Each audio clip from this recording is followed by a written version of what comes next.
What is up, everybody? It is 7:30 on night 3 of the Salary Cap Summit. That means it's time to get it going again. We're running it back for the third straight night, talking about salary cap drafts, auction drafting. I am stoked for tonight's episode because it's different than what we did the last two nights. The first two nights, we did a live auction draft. We switched it up a little bit. Night 1 was a 1 QB draft. I styled it to be a little bit like your home leagues. Straight up the middle, 16 roster spots, 1 QB, kicker D. We wanted to see how that went. And then night 2, we kicked it up a notch. We pulled some of the veterans from the bullpen, people who've done more than 10 auction drafts, and they worked out a Superflex draft for you. That was a lot of fun to watch as well. Things shifted in both of those leagues price-wise. We're going to talk a little bit about that tonight. But tonight is not a live auction draft. Instead, tonight, I have a real treat for you because we brought in 4 of the smartest auction minds in the business, bar none. We've got Jim Coventry waiting in the wings. He's going to be here in just a second from Rotowire. We've got Dave Richard from CBS, Scott Pianowski from Yahoo, and we've got Joe Dolan from Fantasy Points. There are not many people in the business I can think of who are better at auction drafting than these 4 gentlemen. That's why we're doing it. We're going to comment a little bit about the drafts from the previous nights, but we're also going to talk a little bit about how we can help you win in auction drafting and when you walk into your salary cap drafts this next couple of weekends, because we're here, folks, and that's why we did the timing of it now, so that you can have all of this information for the next 3 weekends as you head into your draft rooms. So let's get it going. We're going to be here from now until at least 9 o'clock tonight. We've got these analysts stacked one on top of the other. I've got a fun little guest coming in as well, an auctioneer from a real auction house who has a lot of experience with the psychology of auctions and how people think about things during an actual auction. So that's going to help you as well. He's going to give you insight into the human mind because, after all, this is an art form. That's part of what we're doing.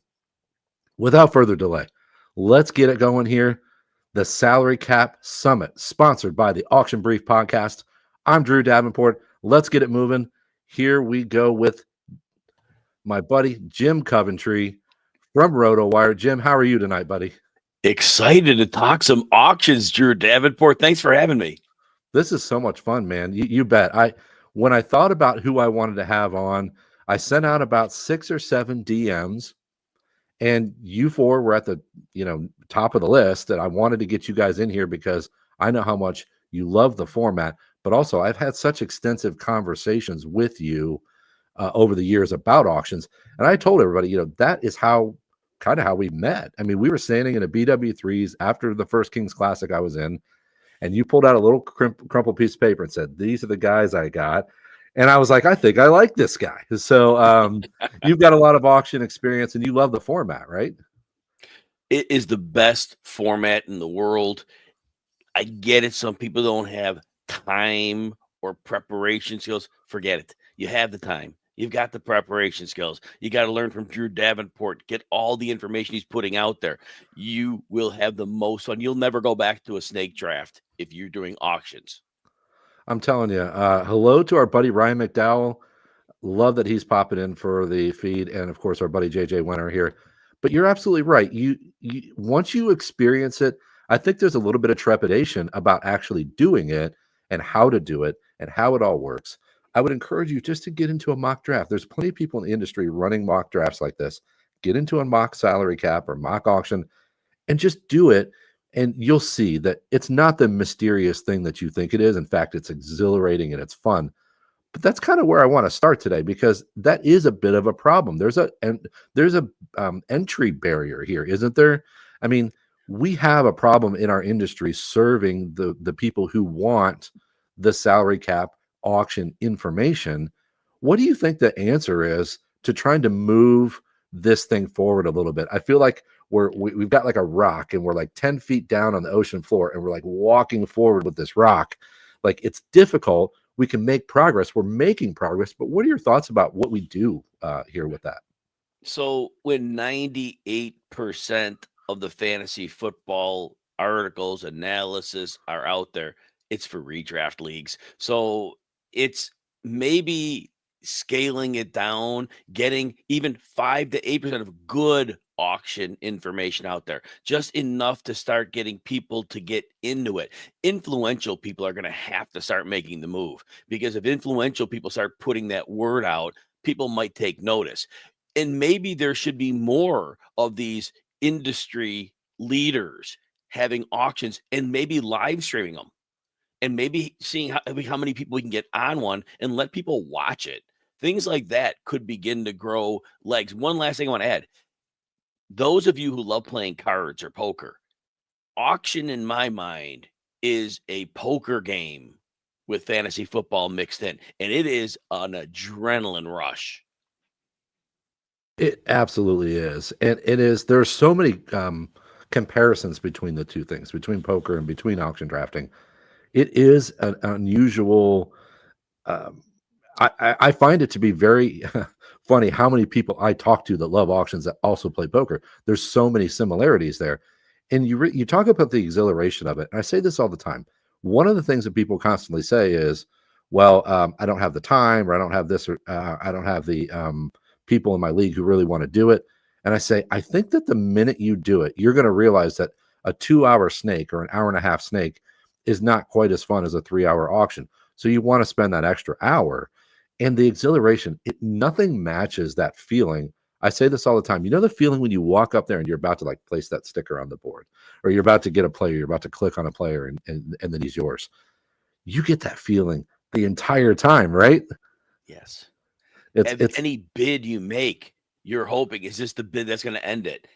Or the thrill of pushing somebody to pay more and then bowing out and knowing I was able to push somebody an extra $5. Again, it's minute by minute adrenaline, and you will be hooked. Yep.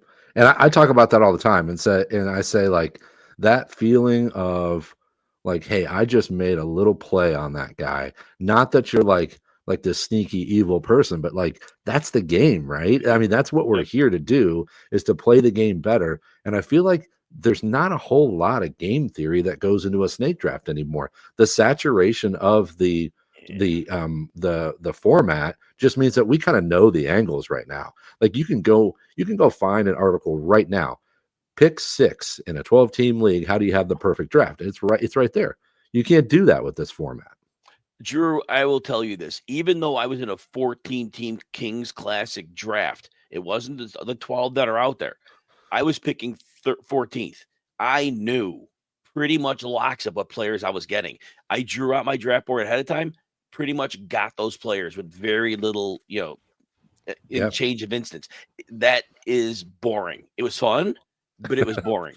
Yeah, I'm with you. And then when you're sitting there with the 14th pick, you're sitting for a long time waiting for that pick to come back, go down, and I just don't understand it. I feel like when people do fantasy, they love it so much. This would take their love to another level if they would allow themselves to have that sort of freedom to just kind of like break out of your shell a little bit. And once you do, you'll be happy that you did it. But let's get off of that, because I want to talk a little bit of nuts and bolts while I have you here. I got you for another 10 or 12 minutes. And I want to talk a little bit about your strategy when we get a lot of questions from new players, and they're trying to get into it, and they're saying, well, what do I need to know? I mean, it's hard for me to say, okay, well, I've done 30 hours of auction theory this summer. How do I distill it down? What do you tell people when they say, hey, I'm new? What are some things that I should be thinking about when I walk into a draft? You got a couple pointers that you typically will give out to people? Hey, knowing that I'm not the sharpest tool in the shed, I'm good at dumbing things down because I have to do it for myself every day of the week. So here's what you do. Start out with a snake draft mindset. You look at current ADP. You decide ahead of what players am I ahead of market on? What players am I below market on? You make a big list of those players. There might be 7 running backs that you're ahead of market on that you value more. You would draft them earlier. These are players, this pool of players. These are the players you probably want to target, because if the ADP says that they're going later than you like them, you're probably going to give them for a little less, but somebody else in the room might like that player. That's why you get a pool of about 7 of those players. And then once you do that, you're not getting all of them. You can't afford all of them, but you only need 2 or 3. And that is where you begin to work with this. That's the first thing. But you also, when you look at those ADPs and your values, you go in and you set a dollar value ahead of time for each player that is your maximum spend on that player. That's very important. It's going to give you some discipline. And then for each position, decide, and you could use a very crude number to start. It doesn't have to be formulaic. You may say 20% on quarterbacks, 40 on running back, 40 on receiver, 20 on tight end. That could be a starting point. Now we're going to change those levels a lot when we're in this for a while, but start with something basic. And then at least now you know how much per position to limit yourself to, and you have flexibility to change, but give yourself a starting point. And really the last thing is this: go into the auction. This can't prepare much ahead of time. We go in ready to mark down each price of a player. Because if you thought these running backs were going for 55 and they're going for 45, all of a sudden you got to readjust on the fly. So those are the three things. Give your max dollar value for each player after you study the ADP and where you're ahead and behind, set guidelines per position, and then chart the auction to know what you're likely going to pay. Okay. I love those 3 points. And let me spring off of that a little bit to ask you what you think about average auction values, because salary cap leagues and auction leagues, there is it's not a 1-to-1, but it's pretty close. ADP in AAV, which is average auction value. I have been one who has been leading the charge on saying, just don't pay too much attention to AAV other than to sort of give yourself a baseline before, Yes, as you prepare. Is that how you treat it? it's a baseline. You want to know what the general market is on a player. If Perfect. it's the running back 11, but you have him as a running back 8, then it's a player. Okay, I'm going to bid a little bit where I want this player because I value him a little bit higher. But sometimes it's where, all right, let's take a player for instance, James Conner. I have him a 5 running backs ahead of value.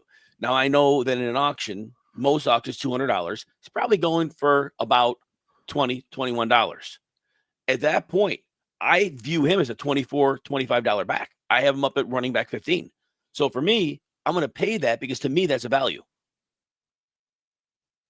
Yeah. And what I preach about all the time is your room is going to be individually different. And one of the things that has just really been rammed home in the last couple of years for me personally is I've been building these custom par sheets for my Patreon subscribers.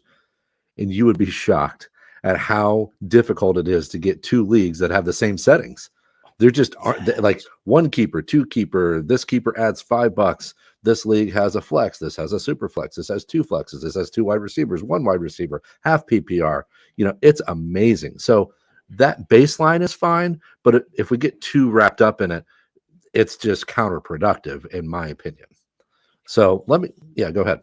No, I said you're 100% right on that. And again, just to reiterate that point, you just want to know ahead of time what players you're ahead of market. Again, it's a group of them. You're not saying I have to get player 1 because somebody else will like that player. They'll bid that player up and it means nothing. That's why you get a group of players you like, because you know at least a couple of them. You'll be the one that's ahead of everybody. Yeah. Okay. So there was a question that I put on the screen a little bit ago when you were talking. I want to use that to kind of springboard into our next topic here, which Scott Cobe, who's a big supporter of the Auction Brief. Scott, what is up? Thank you for being here again. Thank you for being in the veteran auction draft last night. Scott says, are you a stars and scrubs guy? Are you a more balanced guy? And let me ask you, I think this dovetails well with one of the questions I had given out before tonight to some of you guys to say, here's something we're going to talk about.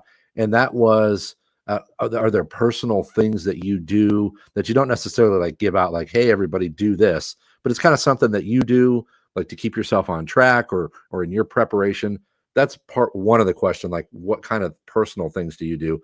But that dovetails into his question, which is, do you like a stars and scrubs build, or do you like to go more balanced? And does that change with league size or how your approach changes? I know that's a lot, but I know No. It's a perfectly reasonable question. It's a sliding scale. The smaller and narrower your league. So if you only have two wide receivers, 2 running backs, a tight end, 1 flex, it's a small league, 12 teams, few bench spots. Well, you can go stars and scrubs there because there's going to be a waiver wire. There are going to be options to get players. You probably can put together a good enough lineup, and even the scrubs aren't going to be like the worst scrubs in the world.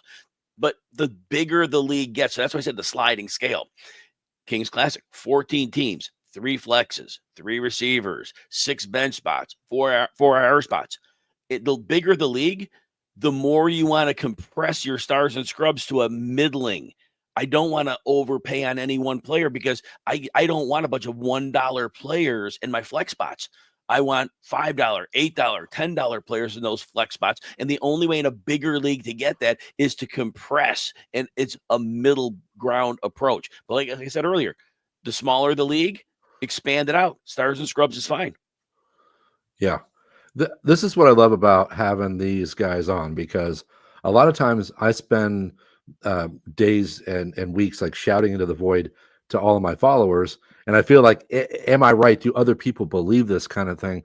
And that's exactly how I describe it, Jim. I use the term flat build, but it's the same thing. It's just flattening out your structure so that you're not getting killed. And that waiver wire is something that you just have to think about, and something that I've been very slow to adjust to in my home leagues, because both of my two of my favorite leagues in the world are my 2 home leagues that are auctions, and they're 10 teamers. And I've been really slow to adjust to the fact that, that I've just really got to slam that money at the top. Don't worry about my bench, because I'm going to go out to the wire and I'm just going to just pick from the wire. So I've been slow to adjust to that. I love the point that you just made. Okay, I want to share the screen from last night. So let me do this real quick, because I want to ask you about your approach at quarterback and tight end this year. So I want to get into a little bit of specifics. And this is one of them. I got this screen here. All right. So we're looking at the 1 QB draft from the other night. And I'm going to read this off for you. I'm hoping this helps our viewers at home. But I'm going to read off a couple prices here from the quarterback room and see what your thoughts are on this, because my approach this year has just been very much so that there is when we talk about flat, quarterback and tight end is so flat that I think at auctions you can get away with spending almost nothing. And it doesn't mean that that's what you have to do, because there's plenty of builds. And that's what where ultimately the question lies here. What is your preferred method this year? And let me read off a couple of these prices. So in the 1 quarterback league, we're not talking about the Superflex.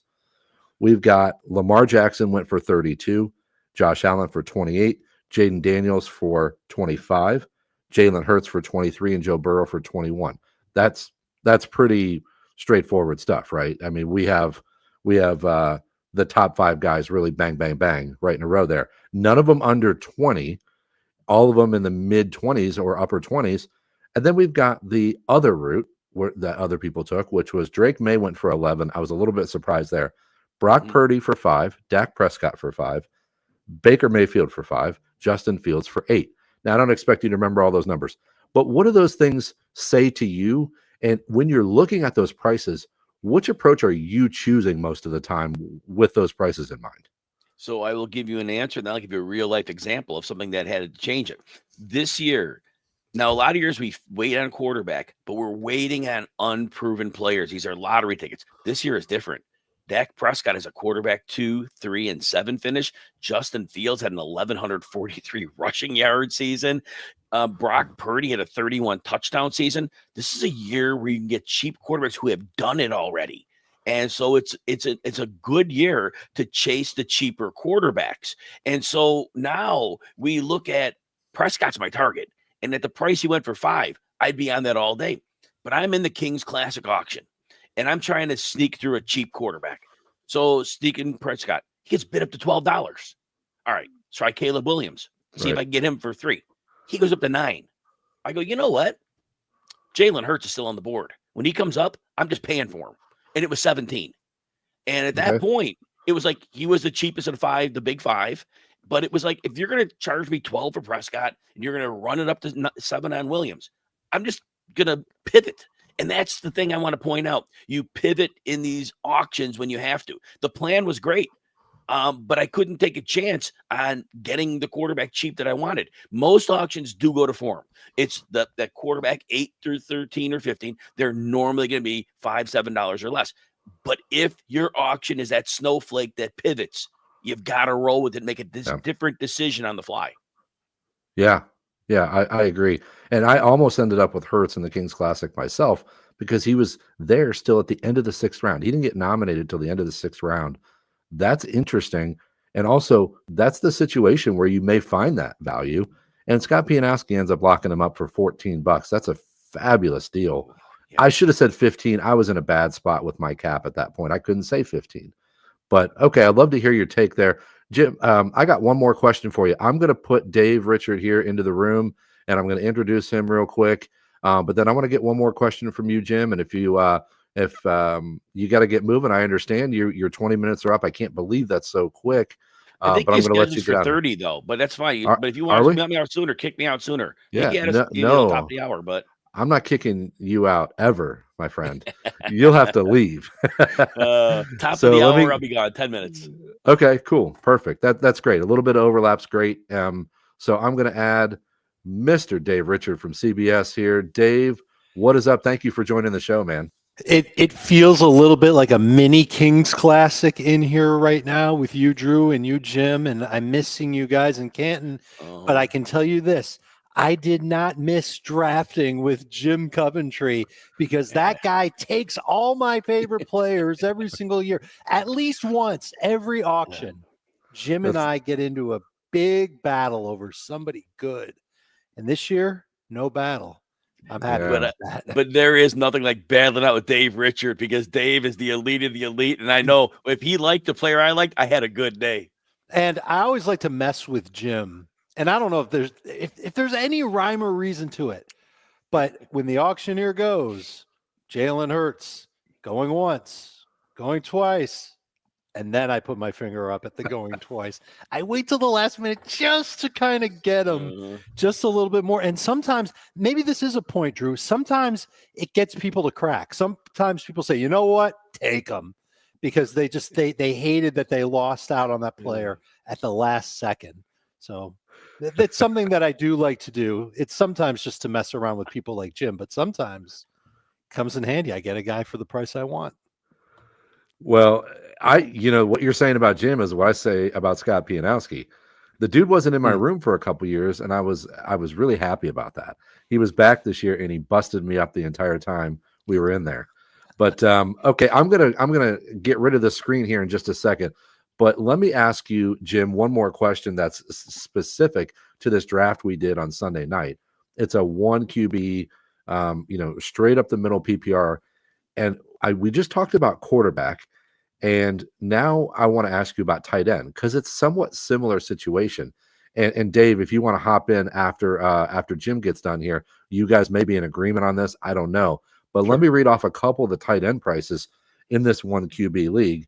That was Bowers went for 34. Kittle matched the price at 34. And then McBride went for 31. First question is, fellas, are you paying up at those prices? They're a little bit lower than I've seen in some drafts, but really you're getting over $30. You're committing a significant portion of your of cap to it. And that means that you might have a hole somewhere else. How do you feel about that, Jim? What do you think? When I enter the auction this year, my plan is to target that tight end 9 through 13 range, be happy with Ferguson, David, and Njoku, get them for a few dollars, and I feel I'll be great there. But back to the Kings Classic. A few years ago, Travis Kelce would go for $37. That's what he went for because he was the top tight end. Brock Bowers got auctioned off for $23 out of a $200 budget. And I said to myself, I don't plan on spending a tight end, but if the tight ends are going for $23, that's a wide receiver who scored is about $35 to $38. So I pivoted and I nominated McBride knowing I would get him for right about 23. And I did. And to me, I pivoted, changed my entire approach because that was about $15 of value I felt I got there. And this is on a 200 budget, Drew? Correct. Okay. Correct. 200. So first of all, I think those prices are actually a little bit too high. But what Jim did in the Kings Classic with seeing what Bowers went for and then getting McBride at a price that he thought was basically a bargain, that's the type of flexibility that smart auction drafters are going to need to have if they want to come out feeling great about their team. Because Jim obviously had the idea of going after a cheap tight end. I would have done the exact same thing. Because the difference between a $5 tight end and a $35 tight end isn't $30, if you get what I'm saying. But because they went for less, he already knew that he was going to get McBride around the same price as Bowers, because nobody in that room was going to spend more than maybe $1 on McBride than Brock Bowers. And then he knew he had to change his strategy a little bit, but like Jim said, he got a great value. And I agree, in a full PPR type of format, no question. I like McBride better, to be honest with you. I think that both of those guys are right in the wheelhouse of being up there with high-end wide receiver 2s, and you're getting them at a much cheaper price.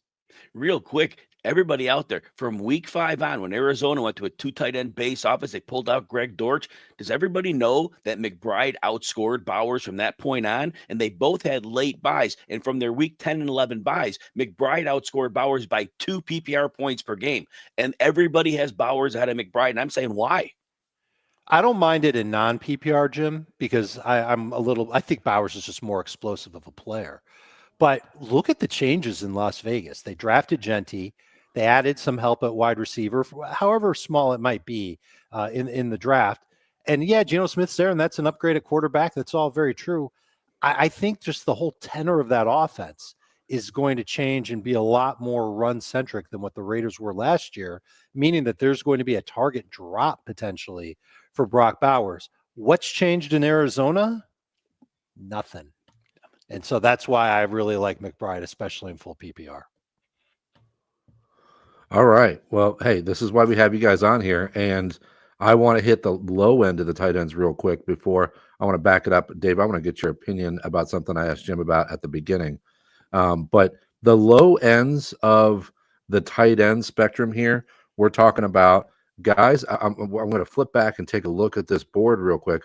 But we've got guys like Travis Kelce for $5, Evan Ingram for $6, and Njoku for $5. And then Tucker Kraft went for $1 and Hawkinson went for $6. So these are the kind of guys that you can get for $6 or less. That sure feels like the play I'm making this year. That doesn't mean it's the right one, but that's the play I'm making.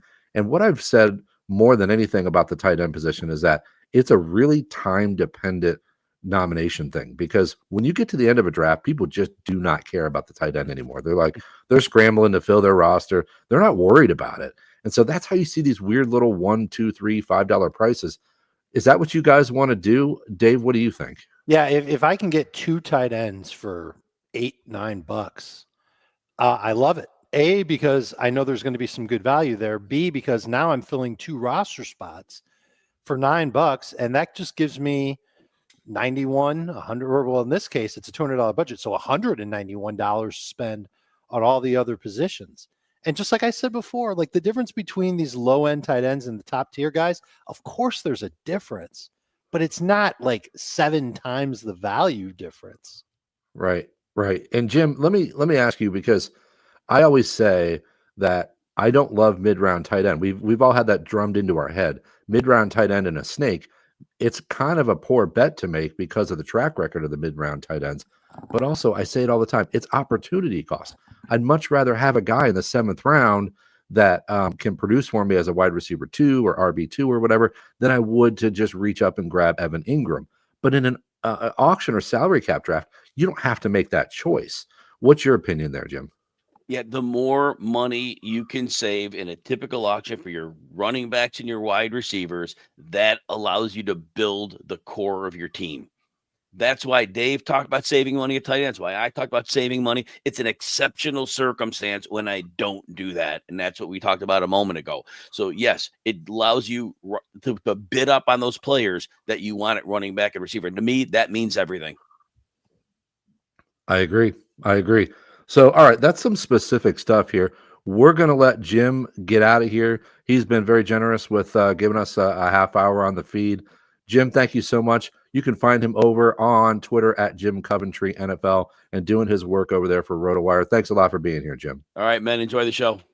Thank you, bud. Good night, Jim. Good night. All right, so I'm kicking Jim out. I said I wouldn't, but I'm kicking him out. You're kicking him out. Good evening, Drew.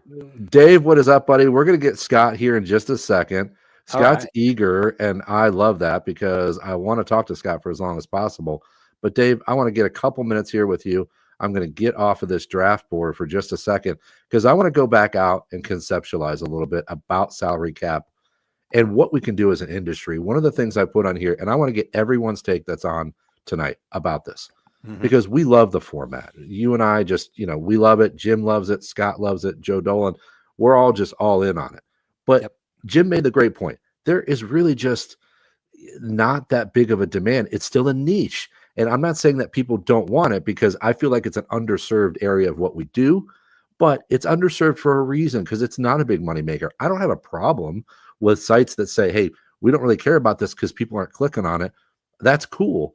However, what do we do about that? And how do we move it forward? I gave the analogy to Jim. It's like you're holding a rock on the bottom of the ocean 10 feet down, and you're like trying to walk it forward. Like, we can get there. We're making progress, but how do we make our stamp and make this genre more acceptable? So I've thought about this a lot, Drew, because I love the format. And I think that a lot of people who casually play fantasy have absolutely no idea that auction is even an option. And I think a lot of people that sign up to play fantasy online, whether it's on CBS or another site, they don't know that they could run an auction on that software if they wanted to. And you can. And it costs the same. For a lot of sites, it's free. On CBS, it's the same price. And a lot of these sites don't even advertise that, hey, you can come to our site and run an auction if you wanted to. I've pitched the idea to CBS about just have a setup where people click a button and the auction's ready to go. Let people know that there even is another option. So I think there needs to be more done from all the major platforms, from CBS, ESPN, Yahoo, Sleeper, you know the names, where they offer to provide that service for users. The second thing there needs to be is more content revolved around auctions during this time of year. And that's something that CBS is certainly guilty of. Every year I do a mock auction, which we're having one tomorrow. There's going to be a strategy piece that comes out after, and then there's going to be another auction that's done in-house at CBS. 3 pieces of content. And maybe to people who are starved for auction help, they go, cool, 3 pieces of content. But compared to everything else that we do, it's nothing. It's like 1%. It's really not enough. So we need more content around auctions. We need more platforms, advertising that they can do auctions. And then we need something really big. We need some sort of league or development or challenge, something huge that's going to attract the attention of diehard fantasy fans and casual fantasy fans to say, oh, these people are participating in an auction. Oh, and they're doing it live. And there's a charitable aspect. And there's an awesome trophy and huge bragging rights and this and that. And it just needs to be a big time auction league that the casual fans and the diehard fans will actually care about. And then if they see it, they'll go, oh man, I've heard about these auctions, or it's been a while since I've done an auction. Maybe we should bring that into the league. And if those 3 things happen, just building up the awareness, really all it is just building up awareness, we'll see more auction drafts across the world. And that would be great, because there's really no better way to build a team. There isn't. And you have said something that is, that really strikes a chord about the fact that we need some sort of big event. And that's what I tried to start it here this year. And I'm hoping like we get like a little bit of a downhill momentum with this summit, and we can get these minds together every year. But I think a league is perfect, and challenge accepted, Dave. We gotta come up with something. Maybe you and I can brainstorm about that, but we got to try to keep moving things forward. And it's frustrating for me, because I hear a lot of people just kind of like, they kind of like whine about it. And I'm like, I get it. I totally get the barriers here to people getting involved more in salary cap drafts. But well, so what do you think those barriers are, Drew? Well, I think first of all, it's trying to convince people to do it. It's just people have an aversion to the unknown, right? I mean, they don't want to do it because of a very simple, whoops, I got rid of my chat here. It's a very simple thing, but I think that it matters because when you get that sort of negativity, I think that rolls downhill, and people are just like, I can't do this, I can't do that, I can't do this. And then it's just easier to stay in their own lane and do the same thing, right? Sure. So there's two big barriers in my mind. Number one is auctions take longer than a draft. On a good day when there's a home league drafting, 12 dudes get together, they're done in a couple of hours. An auction would take probably twice as long because you've got to nominate each player. You've got to have somebody doing the auctioning and all that stuff. It takes longer. It takes longer at the King's Classic every year, does it not? So that's obviously the first barrier. The second barrier, I like to call it the used car salesman problem. Nobody wants to get ripped off. They don't want to get ripped off when they buy a car. They don't want to get ripped off when they buy something on Facebook Marketplace. They don't want to get ripped off in a fantasy football draft. And it's that aversion that makes people go, I don't want to be the guy spending $40 on Brock Bowers or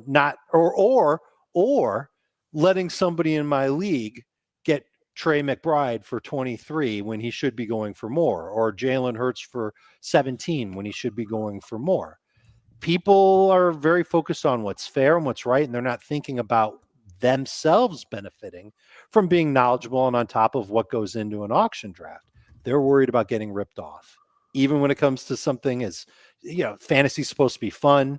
It's not going to change your life. If you miss out on a player by a couple of bucks, it might cost you in the fantasy league, but your life really isn't going to change that much. But I think people are scared of that. And because they're scared of getting ripped off or the unknown, like you said, Drew, they don't want to participate in an auction, and it's too bad. We need to show them that it's okay. Yeah. And that's why I always say that as we welcome another one of our brethren onto the screen here, that's why I always say you really just have to you just have to reassure people. It's kind of like this constant massaging, like it's going to be okay. Just give it a shot. Just go into a mock and do it with some friends for $5 each. And just get a little skin in the game. We've all driven a car for the first time in our lives. Yeah. So we had the bravery to do that. We should have the bravery to do an auction draft. Yeah. And the comment I just put up on the screen here is from my buddy Matt Cruz. He's owns his own auction house, actually. Yeah. He's great. I think you guys have probably met him. I think he does the Brown Room auction now for the last couple of years. So we're going to have him on to talk a little bit of psychology in a minute. But Matt he says it exactly right. It's intimidating. But once you get into it, you're like, I know fantasy football. Like I'm not going to Mars when I expected that I was going to be on Earth. Like it's still the same thing, right? Yeah. So, okay. Scott, I got you in here now. And this is something I want to talk about a lot of different aspects of this thing that we love tonight. But one thing I don't want to skip with any guest tonight is talking about how we move this thing forward and how we get rid of these barriers. You were dropping a couple things in the chat that I really liked. And so that's why I pulled you in here, because it dovetails into what we were just talking about. How do we remove some of these barriers about it takes too much time or it's difficult or whatever the case may be? How do we remove some of those barriers for people? Yeah, I want to co-sign a lot of the good ideas that Dave had. And I think part of this is incumbent on all of us in the industry, all the major sites. We can do a better job promoting it and encouraging people. One thing that I found in my unofficial surveying, and I think you guys probably have a similar experience, is that people don't come up to me and say, oh yeah, we tried an auction and we hated it. We just went back to the draft. It's the retention rate, I think, is extremely high because people are like, oh my God, I can have any build I want. If I want to have Jamar Chase and Bijan Robinson on the same team, done. I just have to make sure I elbow people out of the way. You have to live with the fact that you're more likely to have regret after an auction because the ebb and flow of it. To me, that's a feature, not a bug. But one of the reasons why people draft is, again, they think it's going to take longer than it does. There was a league that Luke Hoover at Rotowire ran 2 nights ago. We did an auction on Yahoo, and I think it took two hours and change for 12 teams, deep rosters. And the settings weren't even the turbo settings. They were just medium settings. So that's nothing, right? Yeah, right. I just ask people to try it. And it's like, do you want to go to a restaurant that offers 3 or 4 things? Or Jeff Erickson made a great comp years ago. I wish I had thought of this. He said, a draft is like limit poker and an auction is like no limit poker. And I don't know anybody who's ever gotten into poker and said, no limit, pretty fun, pretty dynamic. I got to be aware of the whole table at all times. But yeah, I think the limit game's more interesting, And I'm not here to shame anybody or yuck anybody's yum or whatever. I play fantasy any way you want. There's a lot of different formats. Yahoo's got some new formats this year that I hope you try out. But My challenge to anybody listening is just to try the auction format. You try it in a side league, try it in a home league, try it in a family league. You just don't wrong number. Do it with 4 people and just do, a certain division or a certain 8 teams or whatever. Draft in the middle of the season if you just need something to, and see how you like it. And if you don't like it, tell us. Come to any of us and say, hey, these are my picks and these are the things I do differently and whatever. We're all open-minded, but I felt that people, if they would just try it and get over the idea that it's going to take too long, because it really doesn't have to. And this whole idea that, well, we've always done it a certain way, we have to never change that. That's never been a good excuse for keeping anything, right? If you can do something better and try it. And again, you don't, I know you guys play different formats. I play different formats. I'll play guillotine formats. I'll play survivor formats. I'll be in a picks pool. I'll be in an elimination pool. And hopefully I won't pick the Bengals in week 1 again like I did last season. These are all different ways to play fantasy. And to me, an auction draft is just a different way to play fantasy. And nobody's ever come to me and said, yeah, we tried it. Everybody hated it. I'm still waiting for that response to come in. Yeah, that's what I ultimately come down to is like, I've never had somebody go try an auction and be like, boy, that was boring, or boy, I didn't like that. You said it well, the retention rate is extremely high. So, Dave, I don't know how long I've got you for, but whenever you need to tap out, just give me the high sign. And I'll get you a quick outro here. Thank you so much for being here. No problem. I can stay a little bit longer. I'm on deadline for something, but okay, I'm already like 4 hours late. Okay. Hey, what's an extra 10 minutes, right? Well, let me ask you then, while I've got you here, sure. Do you think that we had a running back bit of a renaissance last year, and this has changed the prices in our auction draft rooms a little bit this summer? Do you think this is a blip? Or do you think that maybe we're just going to hit like a little bit of an arc here where people are going to pay a little bit more in your salary cap rooms for the running back position? Well, they're certainly going to do it this year because of what happened last year and just kind of the nature of the beast in fantasy football, especially for a bunch of old heads like us who have been doing it for a long time. We know the days of when running backs dominated fantasy football and wide receivers were, kind of, I don't want to say they were like quarterbacks and tight ends are now, where sometimes you don't really think about them unless they're really, really good. But I remember a time when most of the first 3 rounds of fantasy drafts were running backs.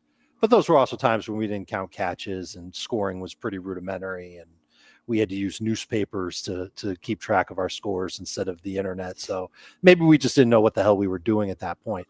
I think the reason why running backs thrived last year was because NFL defenses were scared to give up the big play. And so there was a ton of zone coverage. You've heard of 2 high safety shells.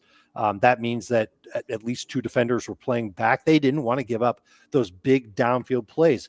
Guys like Patrick Mahomes, they saw that coverage all the time. Josh Allen, because of his legs, he sees that type of coverage all the time.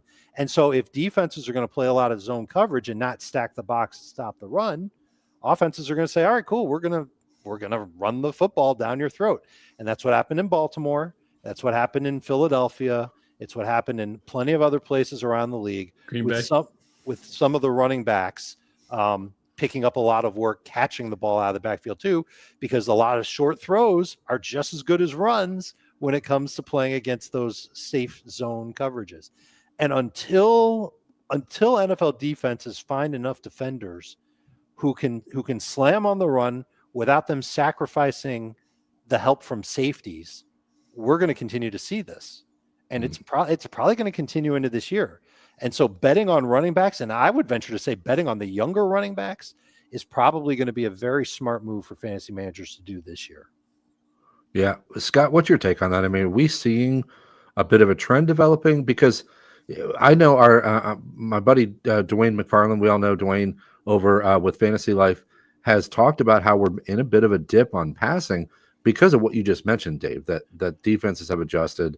They're running more 2 high shells, and we're really in a passing dip right now. Scott, do you think that continues? Do you think the values are a blip here, or do we think that continues? No, I think it continues, and I would really co-sign pretty much everything Dave said. I mean, not just the personnel that these defenses are rolling out, but this is lighter personnel too. Right. So it's all the more incentive to say we'll play some power football with Derrick Henry. We'll play some power football with Josh Jacobs. We also had a little bit of a perfect storm with so many running backs last year, got out of bad situations. Henry escapes Tennessee for Baltimore. Barkley escapes the Giants for the Eagles. Jacobs gets out of Vegas, goes to Green Bay, and they became very run heavy, obviously, with the quarterback getting hurt opening day, last snap of the game, whatever it was. So Jordan Love didn't have the season we wanted. Matt LaFleur is a smart coach. We've seen a lot of platoons. Now teams are saying, okay, it's not just the bell cow because there are only a handful of those guys, but a lot of teams are 60-40, 70-30.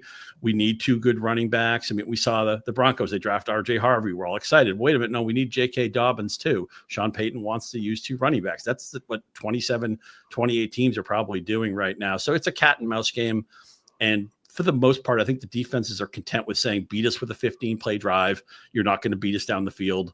And, I mean, Randy Moss, I always say changed football in 1998 because the goal on defense became not to allow a 75-yard touchdown to Randy Moss on every snap because he was capable of doing that. So, the Tampa 2 became it was already a defense, but it really became kind of the defense of the day. And Right. now, because passing has gotten so good and because you can't hit the quarterbacks, they don't get hurt as much. The receivers are so dynamic. It's the cat and mouse game. The running game has made that comeback again. I echo everything Dave said about how the defense is basically saying, here it is. You can have it.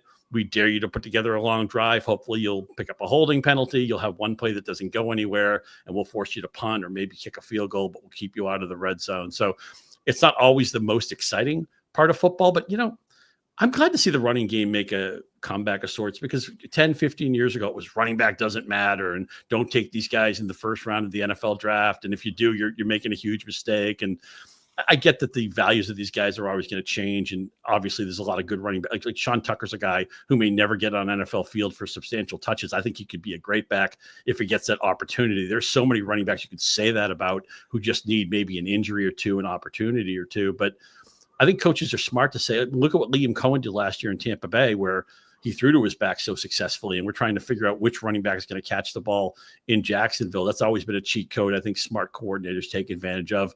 So to me, Dave mentioned when we first got into fantasy, guys like us of a certain age, it was that running back, 18 of the first 23 picks would be running backs or something like that. Yeah, and I see some teams start off RB, boom, boom, boom. Even if that third guy was a flex, even if that third guy was a bench player, because back then some of the starting requirements weren't that much. You want to make your league better, by the way, put in more flexes. But it's nice to me. I thought the league got a little bit too silly with the passing. I'm just kind of glad to see the game become a little bit more balanced with this running back renaissance. And I do think, as Dave said, that's obviously been priced into 2025. Yeah. All right. Well, look, I love the breakdowns, guys. That's why you're here. Dave, give me a couple guys before I let you go. We had a conversation on the show. It's probably been over a month now about some of your auction targets, your salary cap targets at the end of a draft. Do you have some guys that have popped up recently that you're thinking about near the end of the draft, or are you still kind of honed in on a couple of the guys that we mentioned on the show? I don't expect you to recall that. Frankly, I don't recall what you said on the show. I didn't check that out. We'll just start from scratch. Yeah. So some guys that you are consistently going to as nominations late in your salary cap draft. So first and foremost, I'm never going to take more than 2 tight ends in a draft or an auction, unless it's something like the Kings Classic where it's super deep and there's 14 teams and triple flex. In which case, I will gravitate toward those tight ends that I can get cheaply. I know I mentioned the name Tyler Warren to you during that previous conversation. You did. I do remember that. Unfortunately, his value is starting to go. I'm curious, what did he go for at the auction that you were referencing earlier in the show tonight, Drew? Yeah, keep rolling and I'll find that for you. Okay, so he's one of those guys. I think he's worth 5-6% of your budget. I don't really care about what's going on with the quarterback situation. I probably should. I think it's probably for the best if it's Daniel Jones rather than Anthony Richardson. But I think Warren was added just to be a short area target for whoever the quarterback was. And I think he's a pretty good player. Other cheap tight ends that I would try and target, Dalton Kincaid. He went for $9. That's it. That's a decent amount in a $200 budget. It is. It's a little bit more than I thought it would be. Because I love him that much. So, I probably would have done that. Kincaid, Ertz. They're not the same person. They're two different people. Everybody knows that, I think. But those are the types of tight ends that I'm looking for very late on draft day. I'm moving to my wide receiver values, and I have to scroll a long way down to find guys that I think are worth the cheap price tag. I wonder if you can get Chris Godwin cheap now. You can. Yeah. And so maybe it's someone that you just kind of stash for the second half of the season and you hope that he's playing a good amount of reps. I would expect that you'd pay more, way more now for not just Evans, but Emeka Ibuka as well. But Godwin, to me, has fallen into a good value. I think Darnell Mooney is a good, cheap value, especially if it's some sort of a best ball format. Demario Douglas, I was at Patriots joint practice against the Commanders, and this dude was playing in the slot all the time, getting targets a lot from Drake May. I think this Patriots offense is going to be pretty good, and we know the track record of slot receivers in Josh McDaniels' offenses, so don't forget the name Demario Douglas. Might be able to get him for $1 by the time that your auction is done. At running back, the news of the day is that Ja'Cory Krosky-Merritt is the new guy in the Commanders' backfield. And sorry if I'm being a curmudgeon, Scott and Drew, but I'm not buying it. I'd rather spend the bucks on Austin Eckler. And I think Eckler, especially if catches count, ends up being a hell of a bargain this year because he's got experience. The running backs coach is very familiar with him. He did a good job last year, even when he had limited touches in games without Brian Robinson. I just can't help but think that he's going to end up being a decent fantasy running back, and you shouldn't have to spend more than 10% of your budget to get Austin Eckler onto your team. Other cheap running backs that I would look for, Quinshon Judkins, for the same reason as Chris Godwin, a second-half stud that you just put on your bench and you wait and see what happens. We talked about the Jaguars running backs, Bashal Tutin. I'm seeing him practice on Thursday against the Dolphins.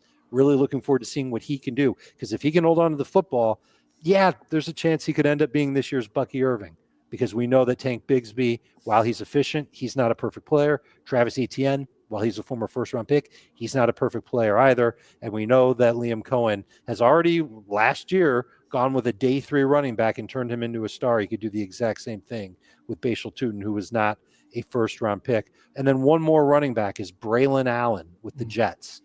Would not surprise me if he ended up being the lead back for the Jets at some point this year. He's looked better than Breece Hall so far this preseason.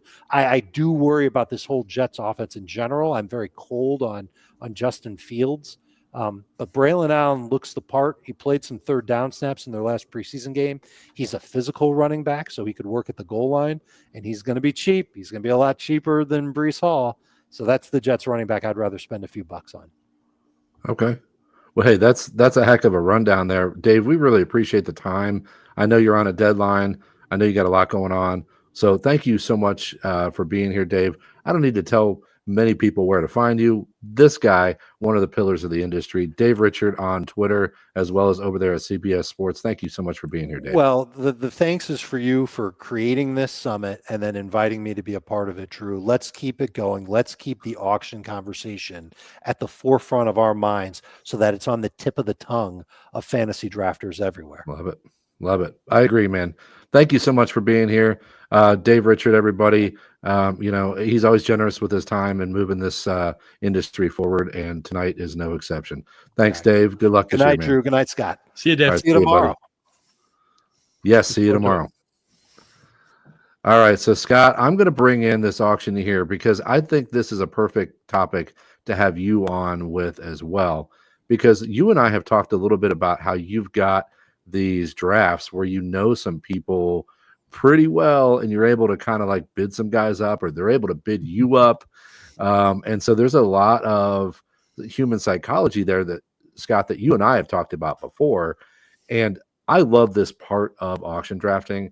And I, unfortunately, probably from my viewers or listeners, I spend too much time on this stuff because I just think the art of auction drafting is fascinating. And getting into people's heads and being like, I know what they're about to do because I'm thinking about these things. I always joke around about Phil Hellmuth. The guy, whatever kind of jerk you think he might be, the guy sits there and catalogs every single thing that happens. And he'll make a play on somebody and be like, I know, because 7 years ago you pulled the same move on me. And you're like, geez, dude, like, how do you remember that stuff? But that's the kind of catalog that I want people to develop in an auction draft room. Scott, I'm going to bring in Matt here and introduce him, but I've got a question for both of you guys. We've got here on the screen the auctioneer from the Kings Classic Brown Division Room. This is Matt Cruz. And Matt's big thing here is I had a conversation with him in Canton last weekend about this, and we talked a little bit about the 10,000 hours thing, the whole thing about how do you become an expert in what you do. And that is Matt's forte here. He is an actual auctioneer. He co-owns the Repert Auction School. He's an auctioneer for Worldwide Auctioneers and Julian's Auctions. And Matt is deep into the psychology of why people do what they do. And so let me put a question out to both of you guys. Is there something that you think when you get into a salary cap room and you see some things developing or you see some personalities developing? Scott, you first. Is there something that tips you off to like, hey, this guy's going to be aggressive or this guy's going to do X, Y, or Z? How do you start cataloging those things when you get into the room? Yeah, it's a great question. And it's great to see Matt here. I think maybe the best conversation I had with anybody at the previous year's expo was the talk that Matt and I had Saturday night about a number of things, and just really, really fun stuff. He's a fascinating guy, and he certainly understands this, fantasy football and the auction element of it as well as anybody. So welcome to the summit, Matt. Here's the bottom line with it. And again, I know people probably think we're banging over the poker parallels, but it's just the perfect way to say this. The moment you sit at a poker table, especially if you don't know anybody at the table, you're making judgments, you're gathering information, and it's simple things. How do they arrange their chips? How are they dressed? Are they drinking? Are they watching the game? Are they flirting with the waitress? Did they just lose a big hand? Did they just win a big hand? Did they just order food? I want to know all that stuff because do they take their glasses off? That may mean something, because they want to look at their phone or they want to do whatever. There's all these little things convey information, and some things are false windows. And sometimes you really need to know somebody well to understand what something means and what isn't meaningful. And people can give off things intentionally. There's a lot of nuance to it. And I can't guarantee that, okay, when they scratch their nose, that means this or that. I think that stuff is maybe a little bit overplayed. But the bottom line is you're trying to gather information. So I sit down at the King's Classic. I'm trying to figure out, what are people's bidding styles? Are they bidding one up, plus one, plus one, plus one? Are they jump bidding? Do they seem to be chasing after the players they want? Are they nominating players they don't want? Is there any style there? Is there any pattern there? Because I know some people who will never nominate a player they want until the very end of the auction. I know other people who they will try to sneak in some people who they want, or maybe they're just trying to take the temperature of a room. And sometimes you're going to introduce a player because you want to see how the market feels about a certain type of player. It may affect your behavior later. So the bottom line is you're trying to gain information about people's tendencies, people's styles, people's motivations, people's emotional state. Sometimes people, you can be tilted in a poker game. You can be tilted in an auction. You get stuck. There's one of the worst things that could ever happen to you in an auction is you bid up a player and you get stuck with them. You didn't want them. And I don't know if I bid him up necessarily, but in that league I talked about that Luke Hoover ran on Sunday night, the bidding was up on Tyreek Hill, who's one of my strongest fades this year. And somebody said 12, 13, 14. And I said, I'm not letting him go for 14. I bid 15, thinking we were a long way away from the Tyreek Hill landing spot. And I got him for $15. And I thought, well, I'm actually really good with this price, even though I don't like the player. It's a classic case of there's a price you'll take anybody. I have since tried to trade Tyreek Hill to a bunch of teams and nobody's taken the bait. I think they just want to see me suffer because they know I didn't want to get him. But that's a part of tilt, right? Is you do something, you get caught. Now we say, if you don't make a bluff that doesn't work out poker once in a while, you're playing too conservatively. If you don't get your hand caught in the cookie jar once in a while, maybe you're not pushing the buttons of your opponents enough. I think you should try to be careful. Don't bid just because you're trying to screw your neighbor, because if you don't know what you're doing, if you're not experienced, I think that's more likely to blow up in your face. But in this case, it didn't go well for me for Tyreek Hill. But just to speak generally, it's all about gathering information and as best you can. This may sound like a lot. When you first do an auction, you may not have time to consider all these things. You got to make sure you have you're really good with your spreadsheet, or you're really good with your rankings or whatever it is. You want that to be maneuverable. You may even need some reference materials. You may need the internet or computer if you need to check on something last second. Hopefully you've already done your homework, but things do change. So if you're in a first auction draft, maybe you don't have as much time as you're also, by the way, this is just like poker, constantly. What do people have left? What's their budget? What do they need? What is their max bid? I know, Drew, you and I were in a league where our max bid was both 11. I know it's going to sound silly because Wandale Robinson was the player I got, but he's the player I wanted. I knew I had $11. I knew you could go to 11 when I didn't realize that you had actually drafted Wan'Dale Robinson that morning. So at least you're open-minded to him more than maybe some other people. Maybe I don't even think he's that great. I think he's just a PPR kind of scam guy, but I'll take for that that. league, he's perfect. Yeah, he caught 1 million passes for that league, right? Which is like I call a Mohamed Sanu league, where if you find somebody who gets 850 and 6, you're happy because that's a playable guy in a deep league. But you know, here, let me give one of my favorite auction tips. Okay. End of the, and I'm going to let Matt talk in a second. End of the draft. Okay. Like, for example, this draft I did Sunday night, I had 4 spots left, $7. So how am I going to arrange that? Probably 3 2s and a 1. What does that mean? When all these players are being introduced at $1 online, I'm ready to say 2 or punch in 2 immediately because that's the max I'm going to go on anybody. It's the max I can go on anybody. And I want to be the first person to 2. So you need to know what that key number is. And, you know, I'm ready to say 2. Oh, it's a name I don't want. Okay. Hand away from computer. But when it was the player I wanted, I make sure I get to 2 before anybody else does. I think that's one of the key things for the strategy in the end game of an auction. Yeah. Yeah. All right. Hey, excellent breakdown, Scott. Matt, let me move over to you. I haven't officially even introduced you except giving your intro. Thanks for being here, Matt. Absolutely. My pleasure to be with the great Drew Davenport. He's pulling that from Drake. Drake keeps trying to get this nickname to stick, and I ain't letting it happen. So, Matt, thank you so much for being here. There was a couple things that Scott said I wanted you to hit on. You know, he was talking about, like, you can get a lot of information from somebody right out of the gate, and they don't even know they're sort of giving off this information. And you have a unique perspective because you do regular auctions, like real life auctions, but then you spend a lot of time in a auction draft room between the King's Classic rooms the last 3-4 years, watching or being the auctioneer. I'm sure things stand out to you. The first thing I want to say is Scott makes a great point about, like, hey, if somebody's drinking, that, first of all, that's a big thing you want to know. First, let me just ask, just purely out of curiosity, do people go to like regular auctions? Like, I'm going to go buy a car at an auction and they're drinking, and like, can you tell that stuff? Yes. Okay. And all yes. right. So most what do they do? At some point, most auctioneers will do benefit auctions, and those are actually the worst because the whole plan is let's get everybody liquored up, and then they'll spend more money on the charity. And those are some of the worst auctions I ever do as far as bidders go, where people get unruly and, you know, out of line. But a lot of auctioneers and auction companies, and we're probably in that group, we serve alcohol at our auctions. And yeah, if somebody gets a little lubricated, not the worst thing. They're a little more apt to bid, perhaps, than they might be otherwise. Yeah.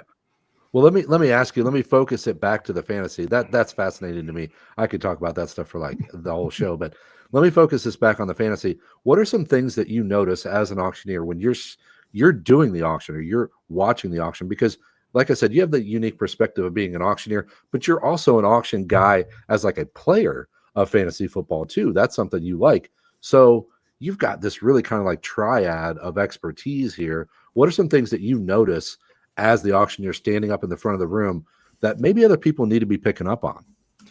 So it's interesting when you compare auction drafts to poker. You know, a lot of times some of the better poker players will wear sunglasses so you can't see their eyes or catch some of their facial expressions. But in auction drafts, that's not a thing. And when I can see into your eyes, having been on the auction block for over 30 years, I have a pretty good feeling of when you're going to bid again and when you're not. And even if you're not an auctioneer, I mean, you can tell by people's body language, you know, are they closed off? Are they open? Are they leaning forward? You know, how are they, you know, you can learn how they want to bid pretty quick. And so, you know, you just have to take that information in as you're going along. And I mean, even online, I was in your listener league a couple of years ago, and one of the guys had Falcons in his team name. And so Bijan Robinson and Drake London both come up. He nominates them both. And I don't know him. I don't know anything about him, but he has Falcons in his name. And so at the end of that deal, I just hit the button a couple more times on both those guys. I was okay with having them, but I knew he would probably outbid me, and he did. But I sucked out maybe $4 or $5 more out of the room just by knowing that. And another example I want to give, I have a guy in my league, and I think we switched our home league that we've had for 25 years now over to an auction league, maybe 11 years ago, I think. And there's a guy in our league who will buy he nominates and buys a player, and he goes straight down his whole starting lineup. And I know that I track every year what the guys in my league do. Are they buying the guys they nominate, or are they nominating in order? they You don't? mean? Yes. So this guy wow. literally. So I mean, have I bid him up a couple times every year? Yes. But I will also say this for the novice people that haven't done a lot of auctions, he does that, and maybe he's overpaying for his starting lineup. But when they stay healthy, he's won our league 3 times. Okay. So All you right. don't have to always have the perfect edge to win. We want to think that, and, we're smarter and we're trying to do this, but sometimes going in and overpaying for, 3 or 4 guys can actually work if those guys all stay healthy and have great years. Yeah. I'm gonna get Joe Dolan in here. Sorry, Joe, for the abrupt please maneuver don't. here onto the stage. So we've got a lot of auction goodness here. And Scott, I know that I booked you for a certain period of time. Feel free to hop out whenever duty calls for you. And just before you do that, thank you so much for being here. But I want to pull Joe in because we've had some interesting conversations over the past couple of summers Sure have. on the Fantasy Points podcast. And this, I'm going to throw Joe right into the fire here, because what Matt and Scott are talking about are some tendencies that you can see when you get into that auction draft or that salary cap room, and you see some players doing some stuff. Are there some things, Joe, that you look for right out of the gate that are going to tell you what people are going to do? Yeah. So let me put it this way. First of all, I was part of the poker boom in terms of when I was in high school when Chris Moneymaker won the World Series of Poker. And so me and my buddies would play for $10 every weekend. And I never considered myself particularly good at the game because you have to read individuals. But what I do is I kind of read the macro. I try to look at the forest instead of the trees and say, all right, this is the kind of room this is going to be at the beginning of a draft. But once we get into a draft, I try to narrow down. And I do this by looking at my own team first, right? I try to know exactly how I want to build my team, and how you want to build your team fluctuates with the draft, as it does in a snake draft, by the way, because sometimes a snake draft will take you by surprise. But I occasionally will look at my team and say, all right, man, Drew, you talk about your par sheet. I really need a guy I feel good about as my wide receiver 2 on this team. So what I will do is then I will go through every roster in the league and say, who's going to be competing with me in this regard? Like who might be going with a wide receiver heavy build, who wants a wide receiver 3, or who is in the same boat as me and needs a wide receiver 2. Now that is not going to stop guys. And this is why I love auctions so much. Why I hate them sometimes when I'm doing them, but why I love them in general is because that's not going to stop somebody from doing irrational things. But nonetheless, it allows me to kind of create and see like, all right, that person clearly wants somebody. And that's where I'll be like, all right, let me just throw a name out. Mike Evans is one of the players who has kind of broken my brain in terms of the old adage, a year too early rather than a year too late. I'm going to be in on Mike Evans this year simply because of what's going on in the Buccaneers wide receiver room. But let's just say, for argument's sake, that I'm out on Mike Evans this year. And I know he's like he is the biggest name on the board. And I know somebody wants a wide receiver too. I want to see what somebody is bidding on Mike Evans. And I am going to take that as a piece of information to really kind of pin down what kind of player this person is. And it's really a fun dance here, because oftentimes when you're in an auction, not everybody's going to be a good player, but bad players can win at an auction. So you have to balance that. Like, you put in the chat here, Scott, the poor Sammy Farha. Well, I think Sammy Farha probably got a Sammy Farha reference. Yes. Probably holds a lot of resentment to Chris Moneymaker, because he probably holds Chris Moneymaker in the regard of somebody who got a lot of favorable cards and didn't really know how to play poker at the time.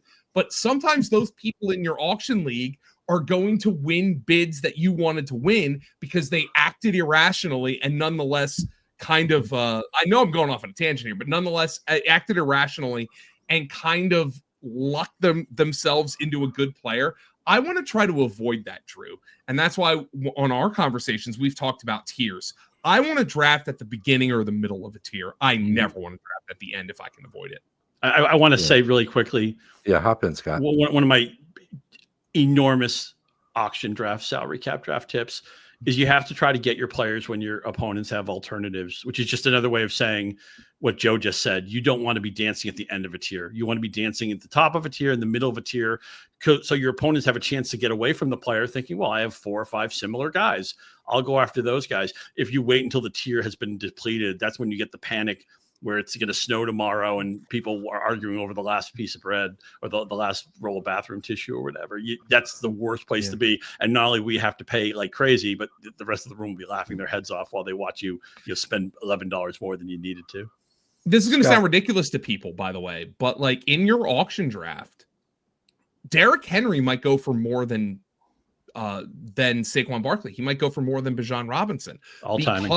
Because of timing, right? That's all it is. And not to say Derrick Henry's a bad player, but I think a lot of people in the fantasy industry have the younger guys. Barkley, I mean, everybody's younger than Derrick Henry at running back, but Barkley, Bijan Robinson, Jahmyr Gibbs, those guys are all ranked higher than him consensus.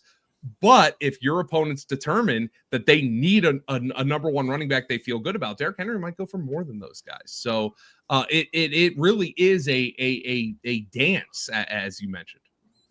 Scott, I want to pull you back in on what we were talking about with reading people, and I think ultimately, Matt, this is going to lead to you, because one of the things that I see in a draft room is that when, Scott, you mentioned trying to like get a few extra bucks or trying to play the player. Sometimes that can lead to problems, but one of the things that I see frequently is that people think that if they wait till the end, like, hey, when there's 2 seconds left, or wait till they're going twice, or to get their bid in at the last second, they love, auction drafters love this tactic. And Matt's going to shed some light on the psychology of it. But Scott, is that something that you do, or is that something that you think isn't particularly effective, or it is effective? What's your thought about that tactic? For a long time, I used to do it a lot. And honestly, I'm at a point now where I think anybody with experience in the format sees through it, because if you bid at the last second a couple of times, it's like, okay, they're just trying to toy with me. They're trying to think like, oh, I'm not really sure. It's like I used to play competitive Scrabble against somebody who was a great player, still a friend of mine, who when he got a really good rack, he would grimace. He would make like a face like he was going to the dentist. And I'm like, I know what that means. He just picked up an S and a blank. You don't fool me. It was amazing how reliable that tell was. By the way, Farha, Moneymaker says to this day that Farha, I think when he shuffled his chips in the left hand, that meant he was bluffing. So maybe Chris Moneymaker was a better poker player than we realized, although he hasn't done a lot since 2003. But the cadence of bidding, I mean, the bottom line is, and Joe talked about this. I mean, when somebody is up for nomination, what you want to be doing live, or if you're doing it online, is what's their motivation here? Are they in on this player? Are they out in this player? Does this player fit their roster build?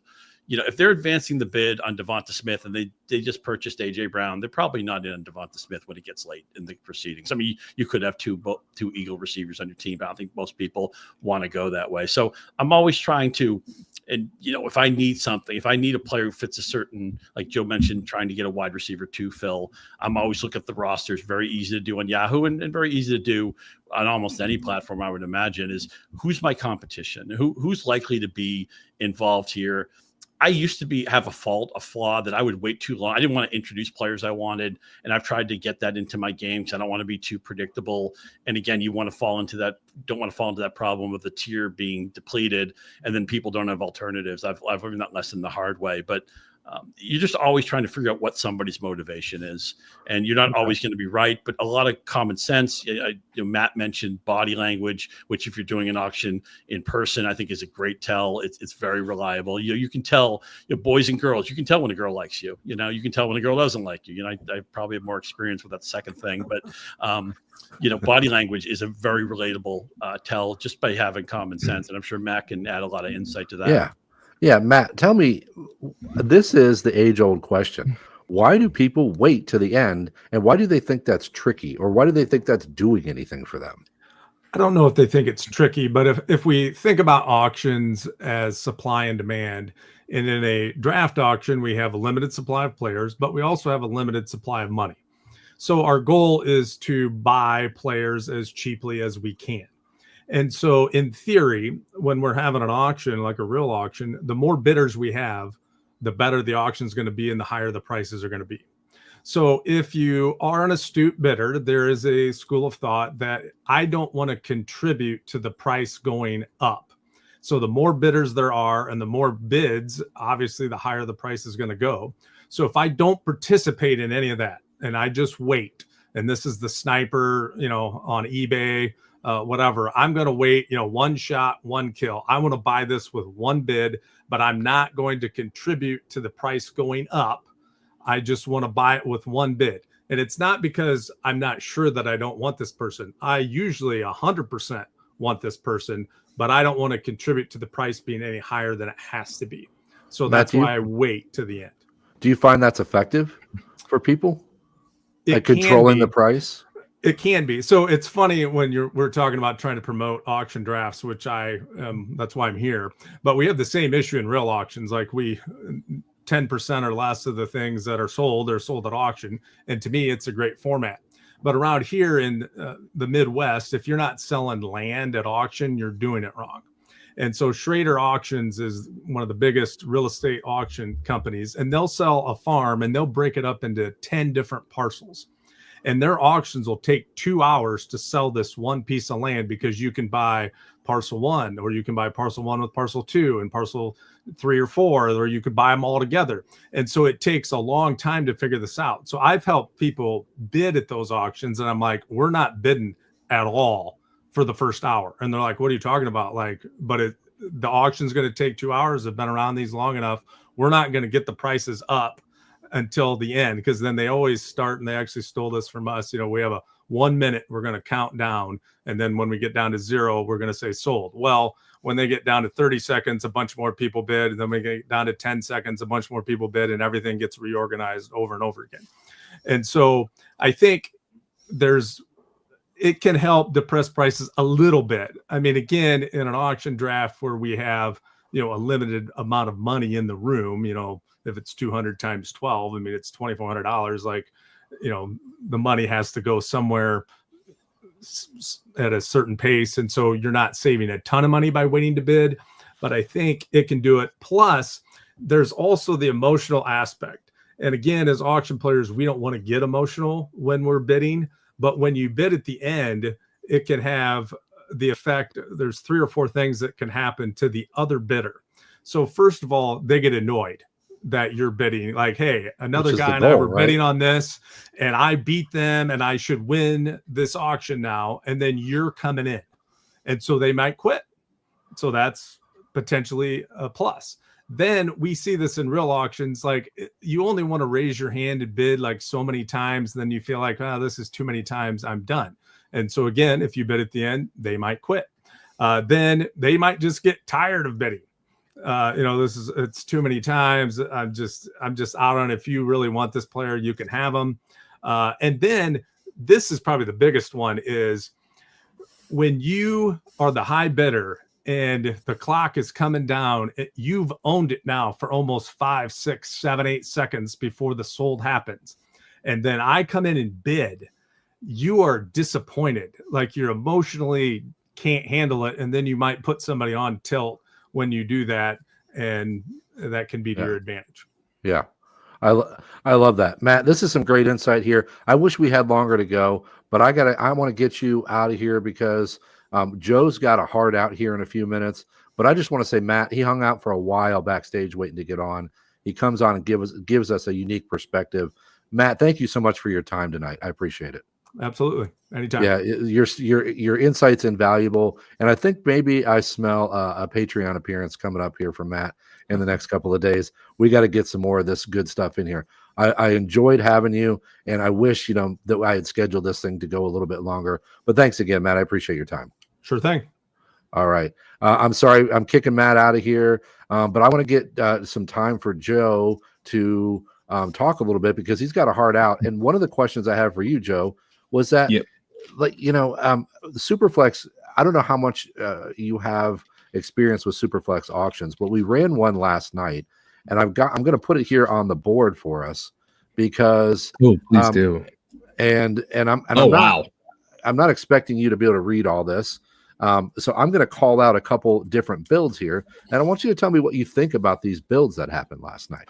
Okay, so these are just builds. They're not the order in which players were nominated. Correct. These are the individual teams. This is the finished board. Okay. And so I'm going to read 4 different builds, and I'm not going to read every single player. But we had one team do, for example, a build where they had 4 quarterbacks. They got Herbert, Young, Stroud, and Stafford. They spent 27% of their draft or of their cap. And then we had a guy who did 3 quarterbacks that got Nix, Purdy, and Love and spent 32.5%.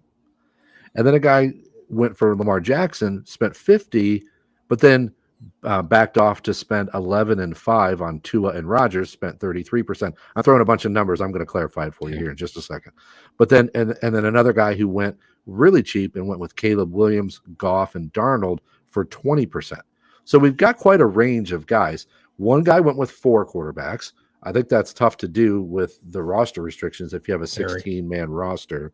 But he spent 27. Where are you on the 33, 32% spending or the 20%, the lower end? How do you approach the Superflex, Joe? Yeah, so this is interesting because you managed to come out and give me actual names to go with the strategies. And what was the 20% one again? So the 20% with Caleb Williams, Jared Goff, Sam Darnold, 21, 14, and $6. If you had Drake May, Jared Goff, Sam Darnold, I would feel really a lot better about that particular build. So it comes down to like, what name do you feel good about? But the 2 builds that stood out to me of the ones that you just brought up were the 20% and like the 33% one that included Lamar. Because I know if Lamar is healthy, Lamar's going to be good, right? So I will gamble that my 2 cheap quarterbacks, I'm going to get a useful quarterback out of the 2 cheap ones. Whereas on the 20% one, I'm okay with spending down a little bit in so much as I feel like I can help the rest of my team. So 33% to 20%. Okay. So if we're in a $200 cap, we're going from $66 down to $40. That's pretty significant. So that extra 20 some dollars, well, you can go get yourself a really damn good wide receiver with that money. So I want to make sure I get the targets that I want. This is just a completely micro take based on 2025, but I am not fond of Caleb Williams this year. I might be wrong about that. I need to see it first. But that strategy can work. Also, the 33% with the elite quarterback, I feel like that one can work. I don't think 4 quarterbacks for me, even in a super flex. Okay, that's fair. Scott, what are your thoughts about some of those different builds? I don't do a ton of Superflex auction. I do a couple every year. So I consider myself a little bit more of a novice, not at just obviously the format in general, but the Superflex auction specifically. How do you approach it, Scott? Yeah, I agree. I think the 4 quarterback build is a mistake because it's just so important. I think you want 3 quarterbacks, but 4 takes away one of those valuable lottery tickets or a playable receiver or something else that you can do something with. So I don't want to go with 4. My feeling is that the league's in a good place at quarterback right now, that you should have some quarterbacks that you like a little bit more or a little bit less than other people. Joe mentioned he's not a Caleb Williams guy. At least he needs to see it first. We hang, it's not uncommon with Joe and I, we hang our hats in the same rack there. And by the way, that's schedule for Chicago. I know they just beat up the Buffalo defense in the preseason playing vanilla coverages. Congratulations, Chicago. They opened up with Brian Flores. He's not a vanilla coverage guy in week 1. And then the Lions with their defense healthy again in week 2. I think the Bears are going to have, it's going to be a slow developing Polaroid. Maybe it happens this year, but it's not going to be right away, I don't think. In fact, I think Minnesota's a defense worth getting. Defenses are so disposable, but I'll actually prioritize Minnesota. I want to win every week. And so let's get a good defensive matchup right away. But you should try to get an idea of who do I like more than my room. Unfortunately, Drake May has just become such an overwhelming helium player. I am in on Drake May. I'm in on Mike Vrabel, Josh McDaniels. Travion Henderson's had a great preseason. Dave Richard mentioned Pop Douglas earlier, who quietly caught 66 passes on a bad team last year. Now they've upgraded everything. Why can't Pop Douglas catch 80 or 85 passes? Somebody at the Expo was pitching him as an 100 catch guy. I'm not sure I see that, but at least it was a conversation we had. I didn't walk away on the conversation. I listened to it. But the Patriots, you ever see a team that won 4 games that has an over-under now of 8.5? No. And they have more talent and better coaching this year. That's the for thing. sure. But coaching matters. Let me get Joe in here because he's got a heart out in just a second. Scott, we'll have a chance to recap. There's just one more thing I wanted to say about the 4 quarterback strategy in an auction, and even in a Superflex auction. Okay, one of the things that Drew, you and I have discussed that has become a really hammerhead point in my auction draft plan is people forget that there are 2 forms of currency in an auction draft. You have a finite budget and a finite number of roster spots. You don't get to add roster spots just because you have more money to spend. So that you are wasting that might be one of the differences between you having $0 left and you having $12 left.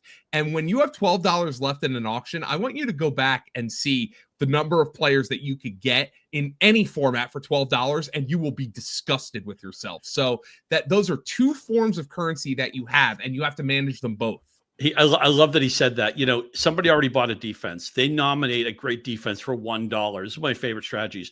If somebody's is holding a bid that's going to screw up their roster, let them win. Right? Let them win the second defense, and now they just lost out on another roster spot. They're going to cut one of those defenses anyway. I'm completely with you, Scott. Like sometimes, like if it's not a player that I absolutely must positively have, I'll even tell people at the table. Like I'll be Phil Hellmuth. I want to. A lot of times I don't, but I want to, man. I'll be the poker brat, right? There's an etiquette thing there, right? Like I'll be the poker brat, and I said, let him effing win. He's got $12 left, and he's bidding on his second defense. Let him win. When that team was bidding on the 4th quarterback, I'd be saying internally, let him have 4 quarterbacks. He's going to cut one. Like Bill Simmons used to 100%. You have to manage that with your other. And you know what? That's honestly a good point. I know, Drew, I had a heart out, but I got excited here talking about this. I haven't actually written this into my auction plan. But oftentimes at the end of a draft, not only do you have to monitor your opponent's money, but monitor their roster spots because it's going to affect your strategy. And if they're trying to get cute, trying to get you to bid $3 instead of $2, then let him have the player as long as it's not a player who you're like, oh my God, I have to have that guy. And one of the best things you can do late in an auction is nominate players you don't want, who you're confident somebody else will quote unquote waste a roster spot on or waste a few dollars on. That is so satisfying when you're like, oh, maybe I'm not really a Ty J. Spears guy. He's hurt now. I think Tony Pollard's pretty good.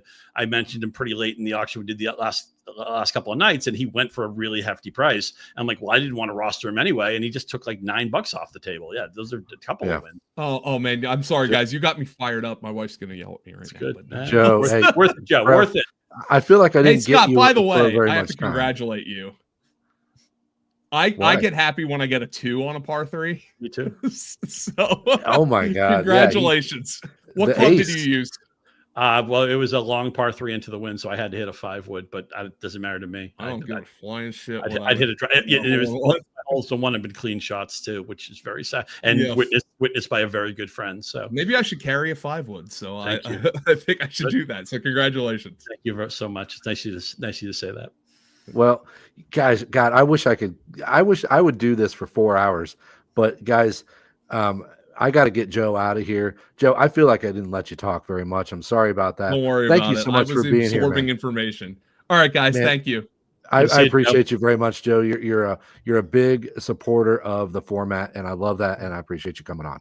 My big auction draft is next Tuesday night, just with friends and people from Fantasy Points, like any other league, just like it's still the best to draft with your friends. That's still the best. And much love to Points. You get an all-star team over there, man. John Hansen all the way down. Yeah, so an all-star team, and I'm the sub-war player on the roster. True. That's not true. You were bad in the middle of that lineup, but Barrett's so smart. Barfield's great. I don't want to start listing guys. I'm getting older, Scott. I'm moving to the bottom of the lineup now.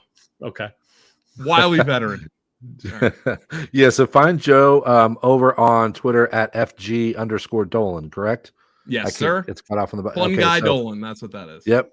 find Joe out there. He is a huge supporter of salary cap / auction drafting stuff. And every summer I go on the Fantasy Points podcast, and Joe and I cut it up for about an hour talking about just auction stuff. And it's one of my favorite appearances of the entire summer. So when people talk about auction stuff, they don't talk about Joe Dolan enough. Thank you so much for being here. Nobody talks about Joe Dolan enough.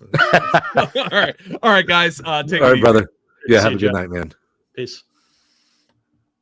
All right. So actually, this is going to give us a nice little, Scott, you're in it for the long haul. I love this.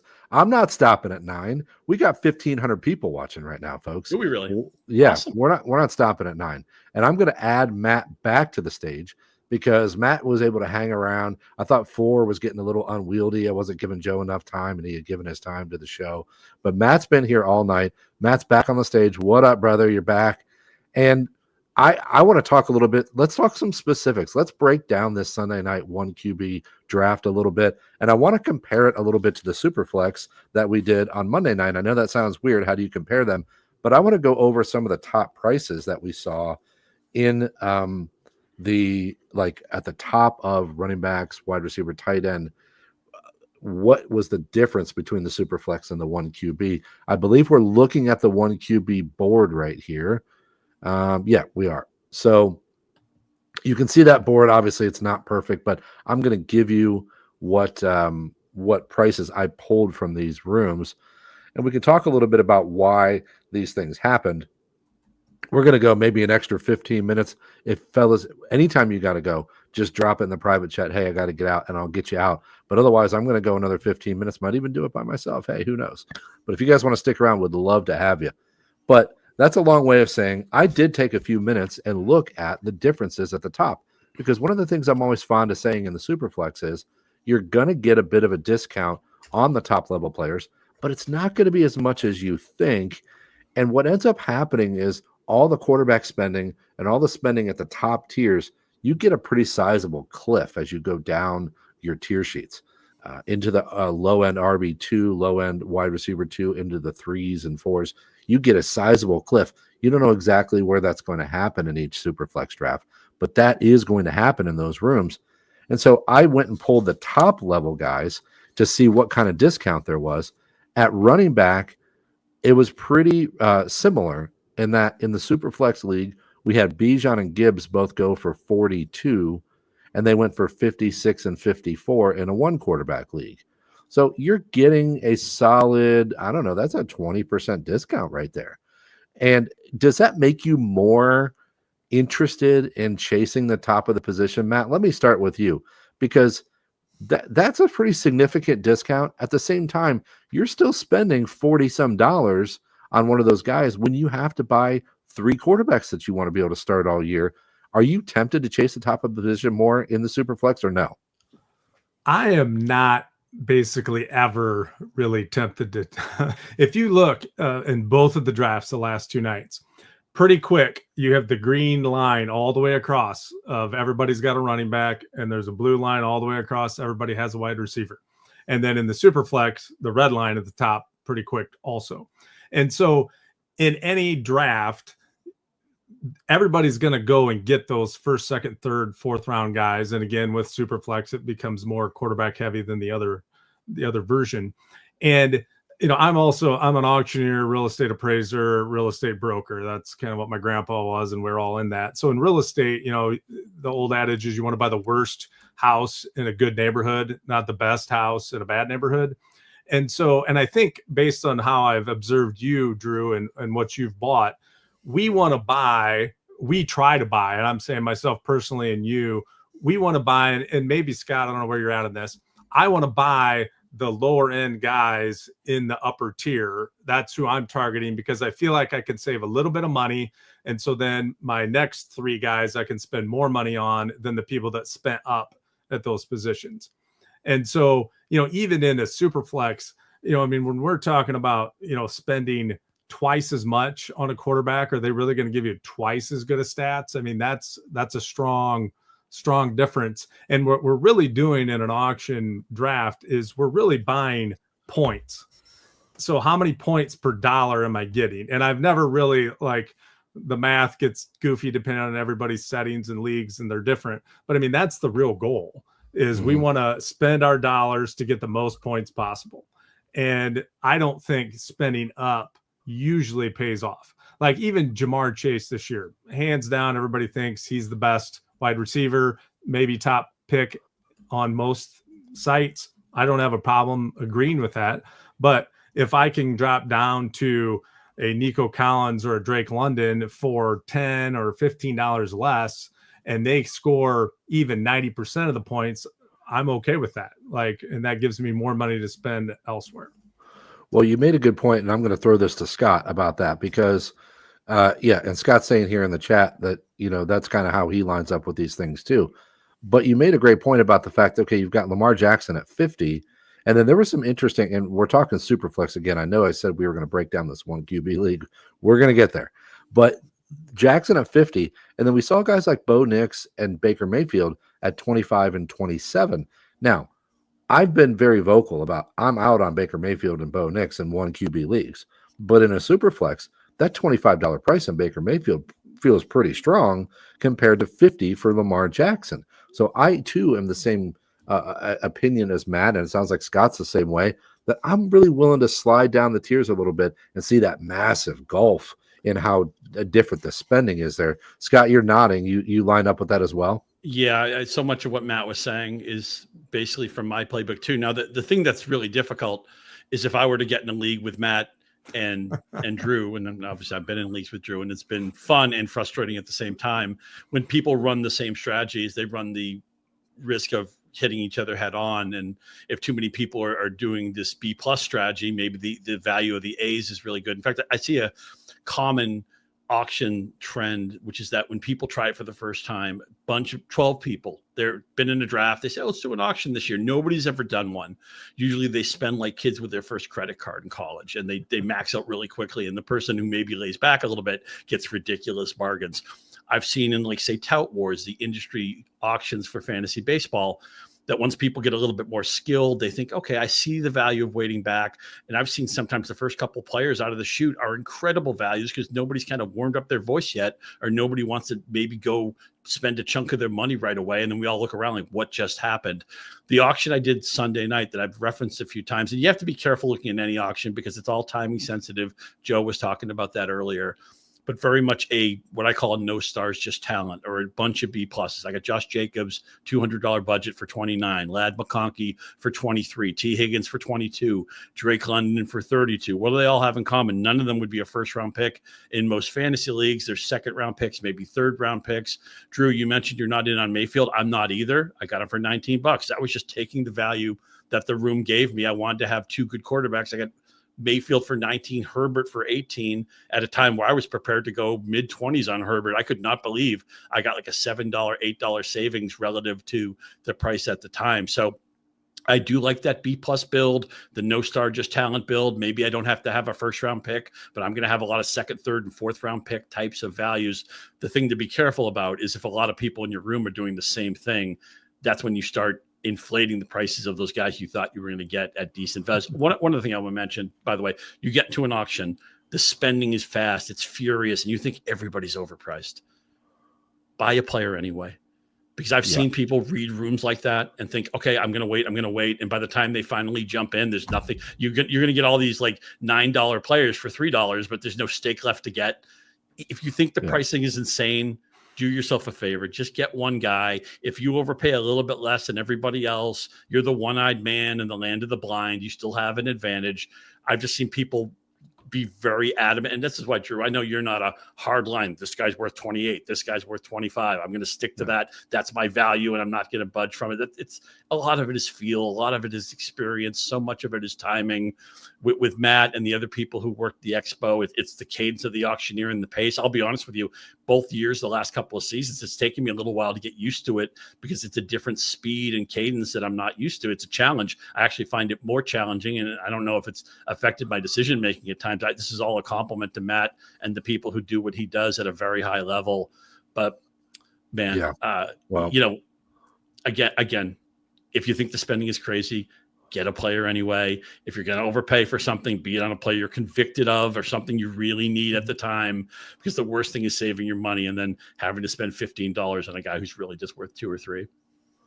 Yeah, you nailed it, because I always say this, even if it's hot to start off, you can't wait too long, because then waiting, what did it do for you? All it did was get you a bunch of lower tier players, which, hey, great deals. But this is something I talk about all the time called the raw dollar fallacy. When you get into a room, there's a tendency for people to say that's too much money. And yes, in a vacuum, that may be too much money. But in your particular room, it doesn't matter. You still have to land talent, and you have to land elite talent, because you would never give up your first round pick to have 3/5. So it's just one of those things that you just got to bite the bullet, overpay early for one guy. Just don't be like the rest of the room and overpay for 3 guys. And then it will come back to you, and you'll still have that base to go back to. So Joe kept saying the word irrational. There are going to be some people in your auctions who do things that are irrational, whether it's just a strategy they had before the auction or something that they get pushed to in the middle of an auction, an emotional reaction they had. And you have to be okay with that. Sometimes Josh Allen will go for $8 or $10 less than Lamar Jackson, even though they're very similar players, just because of the timing, the attitudes. Maybe somebody went to the bathroom at the wrong time, stuff like that. By the way, if you're doing an online auction, you need a bathroom break. You nominate the best player you don't want, and then you run to the bathroom, and voila, your bladder is saved. But things are going to happen that don't make sense. We talk about, Matt and I have talked about this. It's the Pulp Fiction of fantasy formats. It's a story that isn't linear. It's told out of order. You can nominate the handcuff before the starting running back. Your third nomination could be a defense if you want, or a kicker if you want, if you're so inclined. So every story is this pastiche that's thrown together that may not make sense. And only when we get context can we start to evaluate it and see the patterns. Well, Matt can already predict what I'm about to say next. That's Mike Caro's Law of Loose Wiring. And that was one of the first poker books I ever read. So good. Was about how people are just going to do stuff that's not necessarily rational, and it's going to affect your draft. And sometimes it's going to put you on tilt, because you're going to be like, bro, why are you bidding me up on a quarterback when you already have one? And that's the conversation we had about maybe you just stick that person at that point. But I want to go to this one quarterback draft board here and talk about a couple things. Let me just remind everybody too, we're going to be here for a couple more minutes, maybe 10 more minutes maybe. But if you have any questions for the 3 of us, drop them in the comments here. I'll throw them up on stage. We'll talk about it a little bit. But I want to look at this board real quick, because I like looking at people's builds after the fact, because there are different ways to do this, and I want to hone in on the wide receiver position here. We've got a lot of different approaches here, and I love to talk about this. So team 12 down here has Brian Thomas for 45, but then he went very middle of the road to fill out the other wide receiver spots, but he got plenty of pop. He got Mike Evans for 19, Zay Flowers for 12, and Travis Hunter for 16. So he went strong on his wide receiver 1, but then threw together 3 similar wide receiver 2-3 types. And then, of course, you have the other end of the spectrum where you've got a guy who took Lamb and Jefferson for over $100, over 50% of his cap. And then, of course, you got players who decided that they wanted to spend on running backs, and they put together a wide receiver core like DK Metcalf, Jerry Jeudy, and Keenan Allen, ultra cheap for 15% of their cap. I'm not guessing that you guys are going to say that's what you want to do. But how do you approach the wide receiver position? What kind of builds did you like from what I just said? Matt, what are your thoughts? I mean, I always like to have one running back and one wide receiver that I can hang my hat on. So somebody that probably would be taken in the first 2 rounds. I want to have at least one of those at each spot, because then when you fill in after that, I always feel better. And another thing I noticed on this, like, I feel like I usually avoid tight ends and quarterbacks as far as paying up goes, because I don't love my builds when I spend up too much, and you definitely, in my opinion, you can't do both. If you pay up at quarterback and tight end, you are not going to be happy with your running backs and wide receivers at all. So again, I think it all comes back to what you think, who's going to consistently be healthy and be able to produce for you. So, as we talked about at the beginning, with Scott and Dave, yes, defenses are putting lighter players and not playing them in the box anymore. So we had a running back resurgence. But I also think last year, and maybe this doesn't happen, is we had running backs that stayed healthy. Mhm. And so they scored better than they had for a long time. But we've seen for the past 10 years or whatever it is, wide receivers are typically a little more safer. I say that, and T. Higgins and Nico Collins and other people get hurt all the time. So it's all relative, but, so am I leaning towards, I guess, a hero running back build? Probably, where I do want one of those running backs that I feel good about, even though if it's the second tier, like I don't have to have, Gibbs and Bijan and Saquon, even though I'm not really on Saquon at all this year, but that's a whole other thing. I'm okay with taking that later group of guys. And then it all depends. Like in my home league, running backs, the top ones will sell for $60 every year. That's just what happens. And, I don't love that, but if I want one of them, I've got to pay in that 50 range, even for, the notch down guys. And that's just the way our league is. And you just have to know that and understand it. You go into a room and people start spending big dollars on wide receivers. Well, all right, this is going to be a wide receiver room. I got to move some of my money to wide receiver, but I should be able to save it at running back and the other positions. And that's just the dynamics of the auction. Yeah, Scott, I just put a question on the board from Brandon Einstein. Let me put it back up here because he says the top wide receivers and running backs always go for at least $60 in his draft. And he's got a $200 cap. I mean, what do you do with that? I know that you just kind of have to adjust. And like we said, you got to buy somebody because you can't just go there and not get any of the top players. But what do you do with that? Do you just say, hey, this is how this thing is going to go, and I can adjust because the prices necessarily have to drop? But what do you do there, Scott? Well, you have to pick a lane. You have to say, am I willing to bid competitive prices to get Bijan Robinson, to get Jahmyr Gibbs, to get CD Lamb, Justin Jefferson, those types of players? Or am I more comfortable with a T. Higgins, Josh Jacobs, Ladd McConkey, Drake London, that kind of build where they're coveted players, but they're not in the first tier? And there's no right answer to this. The market behavior will be different. If you've been in a league for years, you can look at what people do. Like in my hometown league that I run, I say hometown, none of us live in the same hometown anymore. It's always right before the season and everybody reads my content and they have fun bidding me up on the players I want. And I have to back off. I want to give the entire room the idea that I'll walk away from anybody. I'm not tied. I always end up with these teams that have good values, but they're not the players I wanted.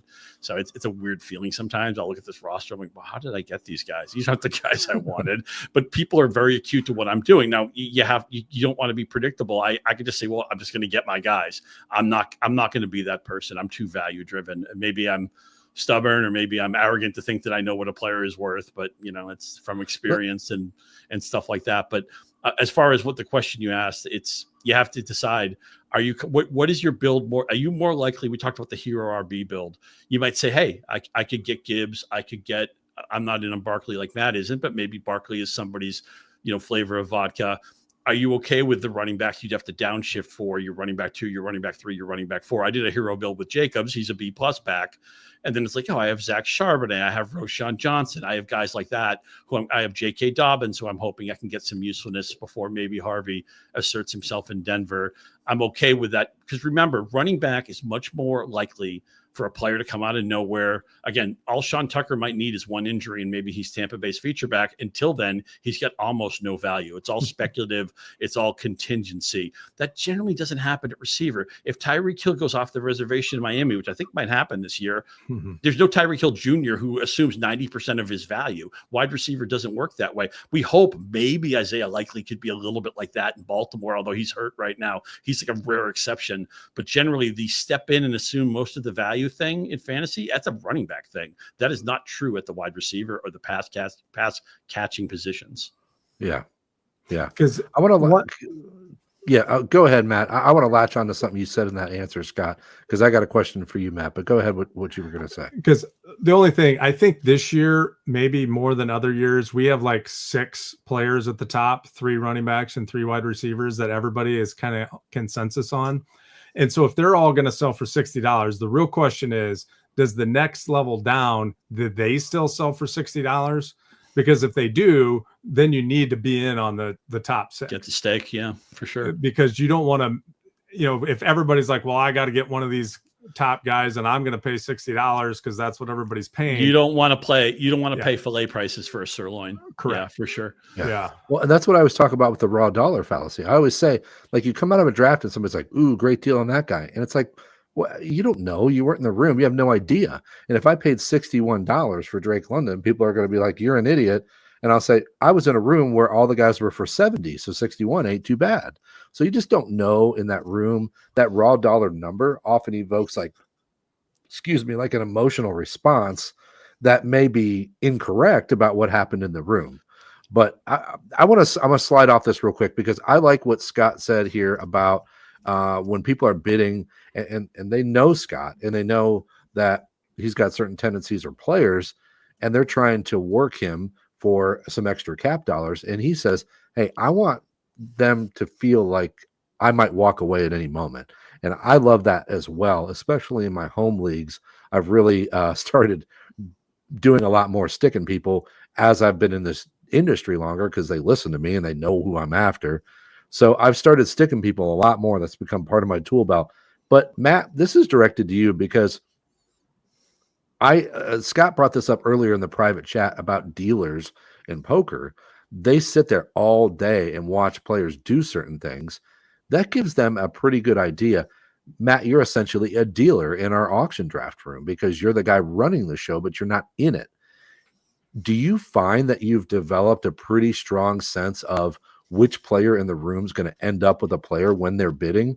And are there some things that you look at and you say, yeah, this guy's going to end up with him? Is that something you've honed over the years?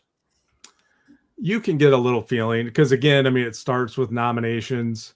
Certain guys are going to bid and buy the guys that they nominate. Other ones aren't. So when they nominate them, you figure out pretty quick when they're buying them all the time.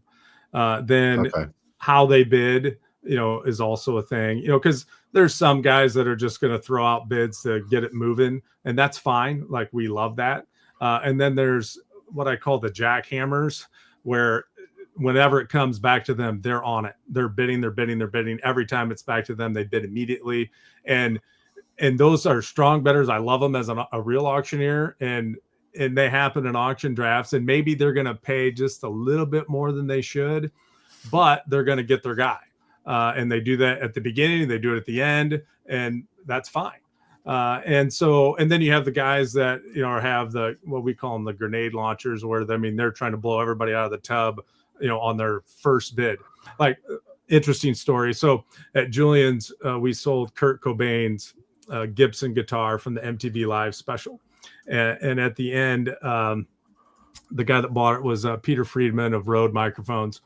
And the night before the auction, he asked my uncle, who was going to be selling, he's like, how should I bid on this if I want to show people I'm serious and I want to buy this guitar? And so this is a dream question to an auctioneer. And so my uncle's like, you need to bid in $1 million increments and show everybody else who's boss. And this was during COVID. We had 6 billionaires literally that wanted to bid on this.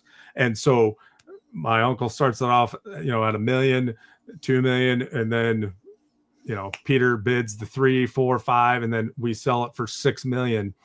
But I mean, it was over. Like, we're talking a $6 million auction happened literally in about 8 to 10 seconds. Now we had it last longer and talk more about it, but I mean, it was done. And, huge money. That's the world record for a guitar, and it's Kurt Cobain, and it should be somebody else in theory, but that's how you can bid and control the auction. Now, did you overpay? Everybody, as they were bidding those huge numbers, like, this is dumb, this is too much money, and then they bid it. So there's lots of ways to do it. I mean, you can have the chiselers who are always bidding just $1 more. And, again, those guys could bail you out, but they get annoying as the auctioneer. It's like, this is a $50 player. Like, why are we bidding, 21 when somebody opened it at 20? Like, we're going to get to 40. So why are you wasting our time? But the good part about bidding that way is, I only bid $1 more than somebody else is willing to pay. So I never overpay. And so that's a good feeling for a lot of people. and it works. And at the end of an auction, we're all doing that. Like, so you have to get used to doing that. And so varying the deals, and so different buyers are going to change things up. A lot of them become pretty predictable. We have a lot of, bidders that don't want anybody else to know that they're bidding. And so like in my home league, my brother does the auction. I can't let everybody else know when I'm bidding, or they're just going to bid me up because they know me. They know I like the player, all the things we've talked about. And so I will bid once, so my brother knows that I'm in on that player and doesn't skip me. But then, at the end, I'm just kind of looking at him, nodding, winking, whatever, to let him know, I'll bid again, so everybody else doesn't see it and know it. So I don't get, outbid on guys I really want. I tell you what, I'm sure I was giving off a tell in the Kings Classic and I thought about it after the fact, which is, again, I talk about this stuff all the time on my show. And if I'm preaching to everybody, hey, self-scout, figure out what you're doing that you're giving off. And yet here I was in one of the most important auctions of all of my season with all these tough players. And I'm certain that I was giving off tells for when I really wanted a player by how I was bidding. And I realized after the fact that I kept giving it one of these. I would put my finger up with either hand when I was interested in the player and I thought that I might land that player and kind of get a deal. And if I was more excited and it was early on, I was just shouting out a number. And then I realized, I'm getting to the end and I'm doing the same thing every time. And I'm like, why would I do that? I'm certain that if people were paying attention, they picked up on that. So it's just something you gotta self-scout. But Scott dropped something in the chat here that I want to talk about here. And that's the price line bid. And he makes a very astute point that this is something I learned from Scott a couple summers ago, that he said, if you let people go that $1, the chisel guy, is that what you called him, Matt? The chisel? Yeah. I'm a bit of a chiseler myself. I've tried to be better at this, and I've tried to preach to my listeners. Okay. If you chisel, you let people get comfortable, right? You let people get comfortable with the idea of, okay, well, now I'm spending 38 and now I'm spending 39, instead of just being like, it went from 15 to 40. Now I got to make a decision for a large part of my cap. So what Scott calls it is the price line bid. And I got to confess, I gave you credit, Scott, for this idea. Matt will tell you that I gave you credit, but I think I called it the wrong thing. I think I called it like a precision bid or a showstopper bid kind of thing. But it's the same idea, which is when you're making a bid saying, I'm happy having the guy at this price, but it's also going to be a price that's a little bit lower than it should be. And we saw that at the Kings Classic. A glaring example of this was Rich Rebar calling out Xavier Worthy for $17. Most of the wide receivers at that point in his neighborhood were going for 20 to 28 bucks. And then he called out Worthy for 17. I'm fairly certain, I haven't talked to Rich about this, but I'm fairly certain he did not want Xavier Worthy. I'm fairly certain he called him out for 17 because Rich's move is always, I'm going to call the guy out for about 60 or 70% of what I think they're going to go for, because it gets that bid up quickly. I'm in favor of that idea because it doesn't allow people to get comfortable and think too much. Then they're kind of off balance. So that's helpful to you. You want to keep your opponents off balance, but you run the risk of what happened to Rich happening to you if you make the incorrect a read on the room at that point. And Rich calls out Worthy for 17, gets him for 17 for the opening bid. Scott, how much do you worry about that? Or do you just kind of figure, no, I was fine with that, so I'm cool with it? But I don't think Rich was cool with it. Maybe he went a few bucks too high. Maybe the opening bid should have been 13 or 14. We would have got a little more action there. That's a long ass explanation there. Scott, what do you think about that? That's a strategy I'd be careful not to use too much unless you have some experience in the format. By the way, I saw somebody get in trouble, believe it or not, the year Le'Veon Bell was holding out. Somebody in my hometown auction, he had been in Europe or something. He didn't realize Le'Veon Bell was holding out. He introduced him at a high price, and the entire room just, hands off computer. And he had Le'Veon Bell for basically a year-long suspension. He ended up trading him for peanuts. Not only did he have him, he had him chewing up a roster spot. So I'm not I'm going to be very careful when I do this, and I'm going to maybe even, in Yahoo, you can do this. I'm sure other formats you can do this. You can click on that little injury tab or that news tab just to make sure somebody didn't pull a hamstring or fail a drug test or something like that. And by the way, whenever anybody fails a drug test or does anything against the law, you run right to Drew Davenport's feed because he gives the best information and common sense about that stuff in the industry. Nobody's even close. And, you've given me a lot. You're the first guy I go to, and if I go to you, that's the best endorsement I can give. I trust you with my own stuff. So, what I like about the Priceline bid is that if you've identified, I like the player at this number. If you're fine if they back off. Like I mentioned, I'm not in on Tyreek Hill. I made a $15 bid on top of a 14, thinking I can live with this. And then when I got him, I guess I kind of had some remorse, but I still thought it was a pretty good price. You're putting the player out thinking you have to give some thought to it. I think it's under market. How am I going to feel? Emotionally weigh this. Can I live with this player if I win him? Does he fit the shape of my roster? Am I not getting into that situation we talked about where somebody's going to win a player that screws up their roster build or screws up their salary construction? So you have to be mindful of all that. But what I do like when you advance bids like that, whether you open that way or whether you take a bid in session and you push it that way, is now your opponents don't have time to weigh the rosters and look at the stack sizes and look at the nuances of the draft. They have to think right now, do I want this guy? And especially with Matt and the other professionals who are running the auctions at the Kings Classic, there's no time to scour all the rosters when the bidding gets close to an endpoint. You have to go on gut and instinct at that point. And sometimes you're not even sure when you let a guy go. You're thinking, geez, if I had an extra second, I would have +1. Or maybe you get a guy and you think, I'm not sure how I feel about that. That's a feature, not a bug to me, because at some point you're going to get your head spinning. But when you push those prices up, when you come out with a big price early, it makes your opponent, there's more immediacy. It's like you're calling clock on the room, and it's not a minute. It's like 10 seconds or 5 seconds. You got to react now, and you don't have time to check the news tab. You don't have time to see the roster constructions of other teams, or if you don't know the salary structure, you could constantly be reevaluating the salary structure, the max bids, stuff like that. But I love making my opponents have to make a quicker decision than maybe they're comfortable doing. Yeah, Matt, did you want to add something there? Yeah, to go along with that, the other benefit of that, and that's why these people do the big opening bids, is it eliminates a bunch of competition. Because if you started Xavier Worthy at $1, there might be 5 people that'll bid $2, $3, $4, $5, $6. When you start at 17, you're eliminating half your potential competition. And so once they've never bid, they're not emotionally attached to the player at all. And so the fewer emotionally attached players or people that have been involved in the bidding, the fewer are probably going to bid at the end. And so you're skipping a bunch of that stuff. Now, again, you have to be careful with that number because, I remember the first Kings Classic we went to, there was a guy that put out a tight end for, at the end of the auction, middle of the auction for like $10, and it was a $1 player, and it's crickets. And that's the worst feeling.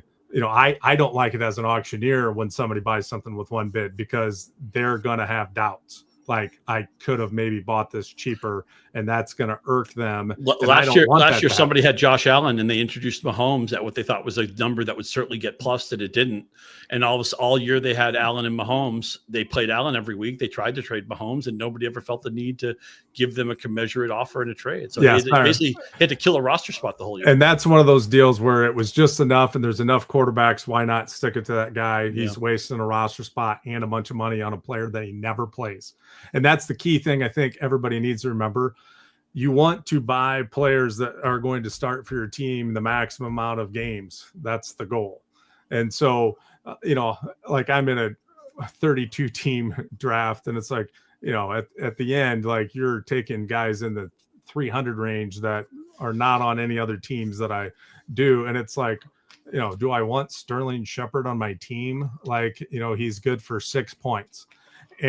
Or do I want to take a chance on this backup running back who, if things go right and somebody gets hurt, then he's a starter and actually worth starting. And so I think that's when we're looking at bench play spots. I'm leaning towards those upside guys. Because those boring guys, this isn't best ball where, hey, the 1 week that they went off, you get them automatically. When you have to choose to start them, those middle of the road guys are just not really worth having and clogging up your roster. Yeah. I got one more question here on the board. Guys, my kids are going to be getting in bed soon for school tomorrow. We've gone a half hour over because I just love this. I could probably go till midnight and have a blast with you guys. But I want to hit two things real quick. This is a question from Scott, one of my big supporters, but he brings up a good point here that we didn't talk a whole lot about. We've kind of tangentially danced around it a little bit, but price enforcing and just bidding people up. I always like to tell people there's two different ways to do this. And again, we've kind of hit this a little bit, but I want to ask how you guys handle these two different things, because a lot of people see bidding people up as like the same thing as market price enforcing. Those are two different things. And one of those you're playing the market, and one of those you're playing the player. Because the market itself is something that you have to pay attention to. You can't just be sitting in a room watching Jalen Hurts go for $7 and saying, oh, well, I'm not going to bid $8. Sometimes you just have to bid because you're not going to let your opponent get that good of a deal. And I don't care what, and that there's a push and pull there with the price, like how low is the price, but that's a different story. Point being, that's just market price, making sure the price gets there. But then there's the other side of it, which is you're playing the player and you're bidding them up because you believe that you've either got to tell or you believe that you can get a couple extra bucks. And one of the things that is underrated is even if you bid one time, that person then ends up going, like, let's say it's a $15 bid and you say 16 and they go 17. You didn't cost them $1. You cost them $2. And if you can pull that off 20 times in a draft, $40 you pulled out of the room, and that's conservative because sometimes you can get a couple bids in and then they end up spending $4 or $6 extra.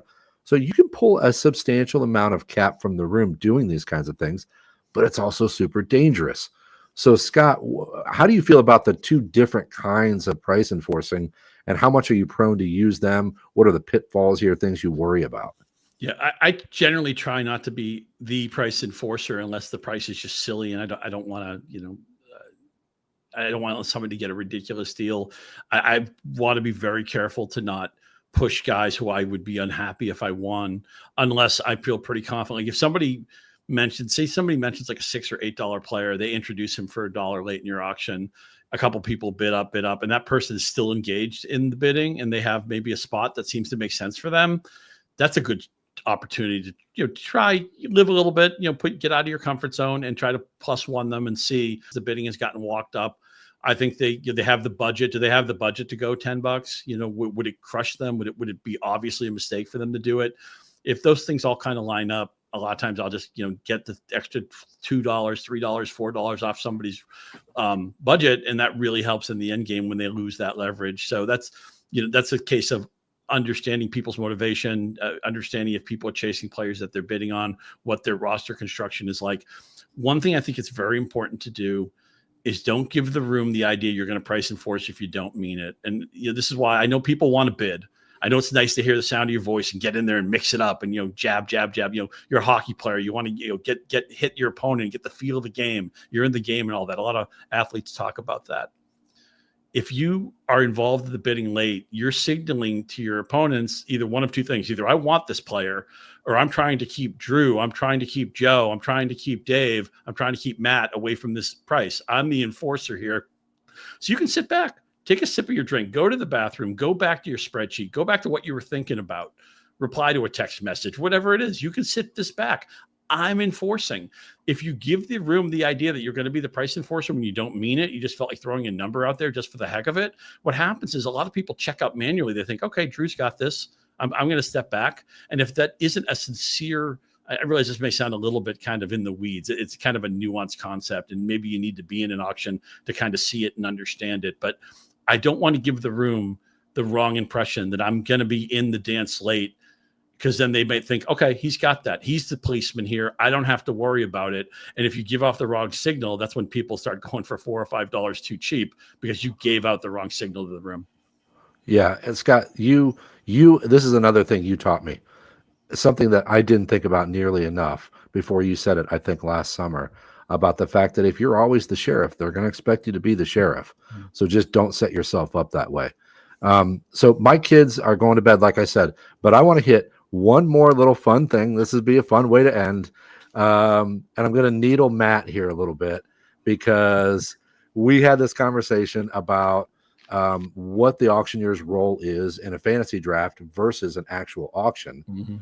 Because we've got the three major players here. Although Matt wasn't my auctioneer, in the room we had, I forget his name. Matt, what was our Evan. auctioneer?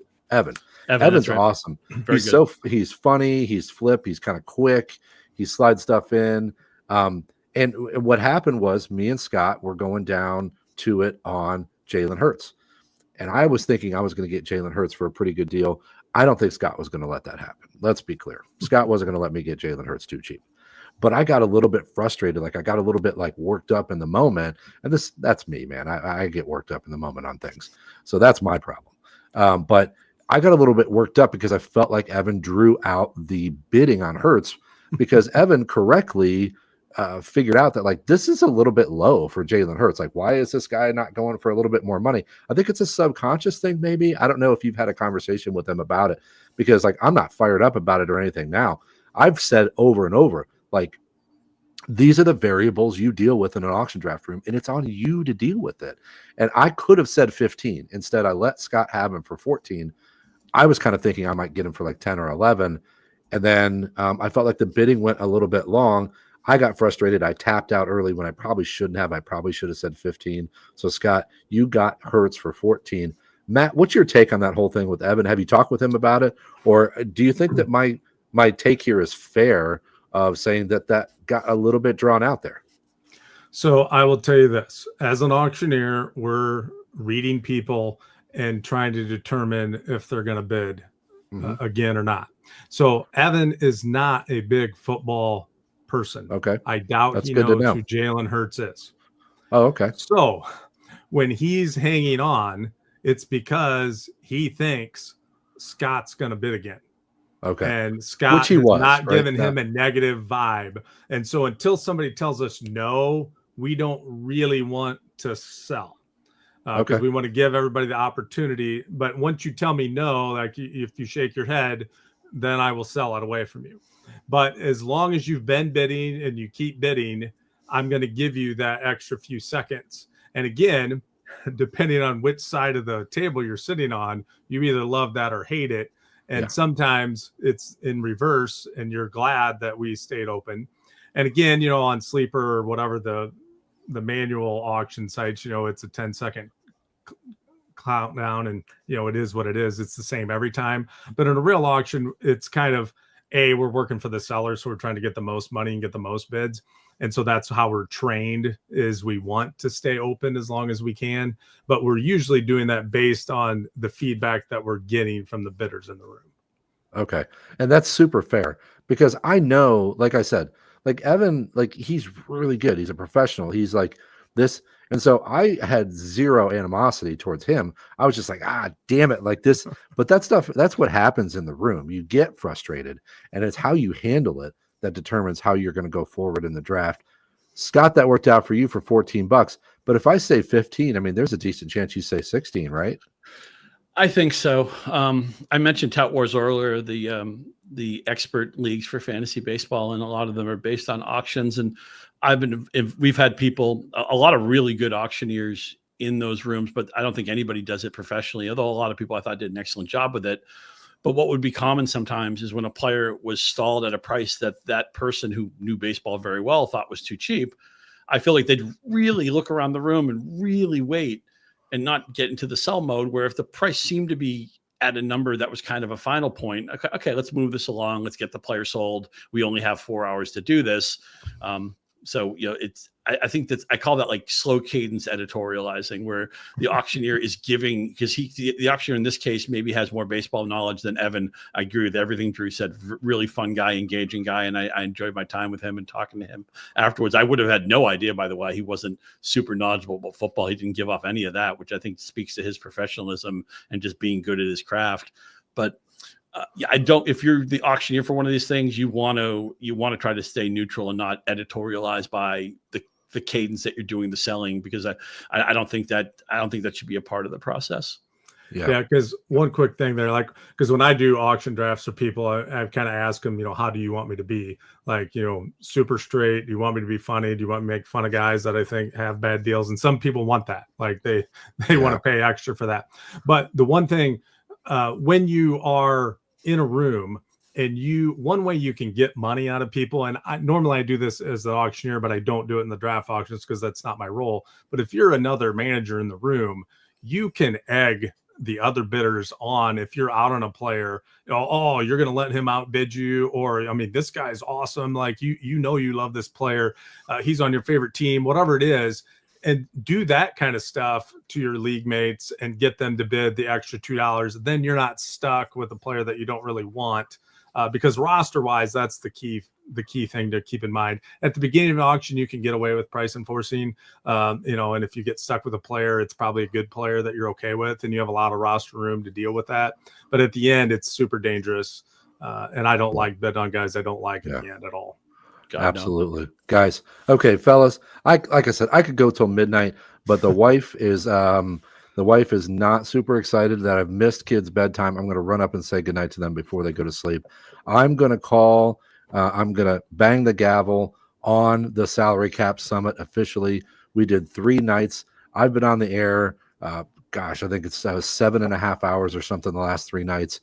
So I'm going to go get some dinner, see my kids. This has been awesome. I've had an absolute blast, and he's showing me the cough drops I need to get. Right. I never went and got them. Remember those last year? Yeah. Yeah. I never went and got them. But fellas, thank you so much. Matt Cruz at Draft Auctioneer on Twitter, if you want to follow him. Scott Pianowski, he is with Yahoo Sports, and of course he's at Scott_Pianowski on Twitter as well. Guys, thank you so much for all the time. Scott, you've been here a long time. Matt, you've been here a long time. Fellas, I really appreciate that. It is something that I never take for granted, how the time that people give me out of their lives. I never take that for granted, and I appreciate you both so much. Thanks for having me. I just think it speaks to, I'll say this really concisely, I know you need to keep your marriage. We're all passionate about this, right? Not just fantasy football, but in this format. And you, Drew, thanks for pushing so much of this forward. Matt, thanks for being a positive person in this space. And again, everybody out there who hasn't tried it, or just give it a shot. If you get everybody into a room once, I think you'll have a high retention rate. That's what we've observed. And it's just fun to talk about people who share the passions that you have. Yep. And Matt, thanks again for being here. Your perspective was very unique. We appreciate it. Very good. Thanks for having me. Anytime. All right, guys, that's going to be it. That's a wrap on the first ever Salary Cap Summit here. I don't want to say goodbye, but we have to say goodbye because I got to get going. I got other content to get to, believe it or not. I'm just having so much fun. I didn't want it to end, so we went 45 minutes over, and I hope that everyone enjoyed it. The numbers that I'm seeing on my screen say everybody enjoyed it, so we're going to run it back next year. Thank you so much for everybody who was in the auction drafts the last 2 nights. Thank you for everybody who came into the chat and was active and helped out. Thank you for the guests tonight, Jim Coventry, Scott Pianowski, Matt Cruz, Joe Dolan, and Dave Richard. I appreciate everyone's time and their dedication to this genre that we love so much. That's a wrap for the Salary Cap Summit, sponsored by the Auction Brief Podcast. Don't forget, you can find me on Twitter at Drew Davenport FF and on Patreon at the Fantasy Football Lawyer. Thank you, everybody, for being here. We'll run it back again next summer.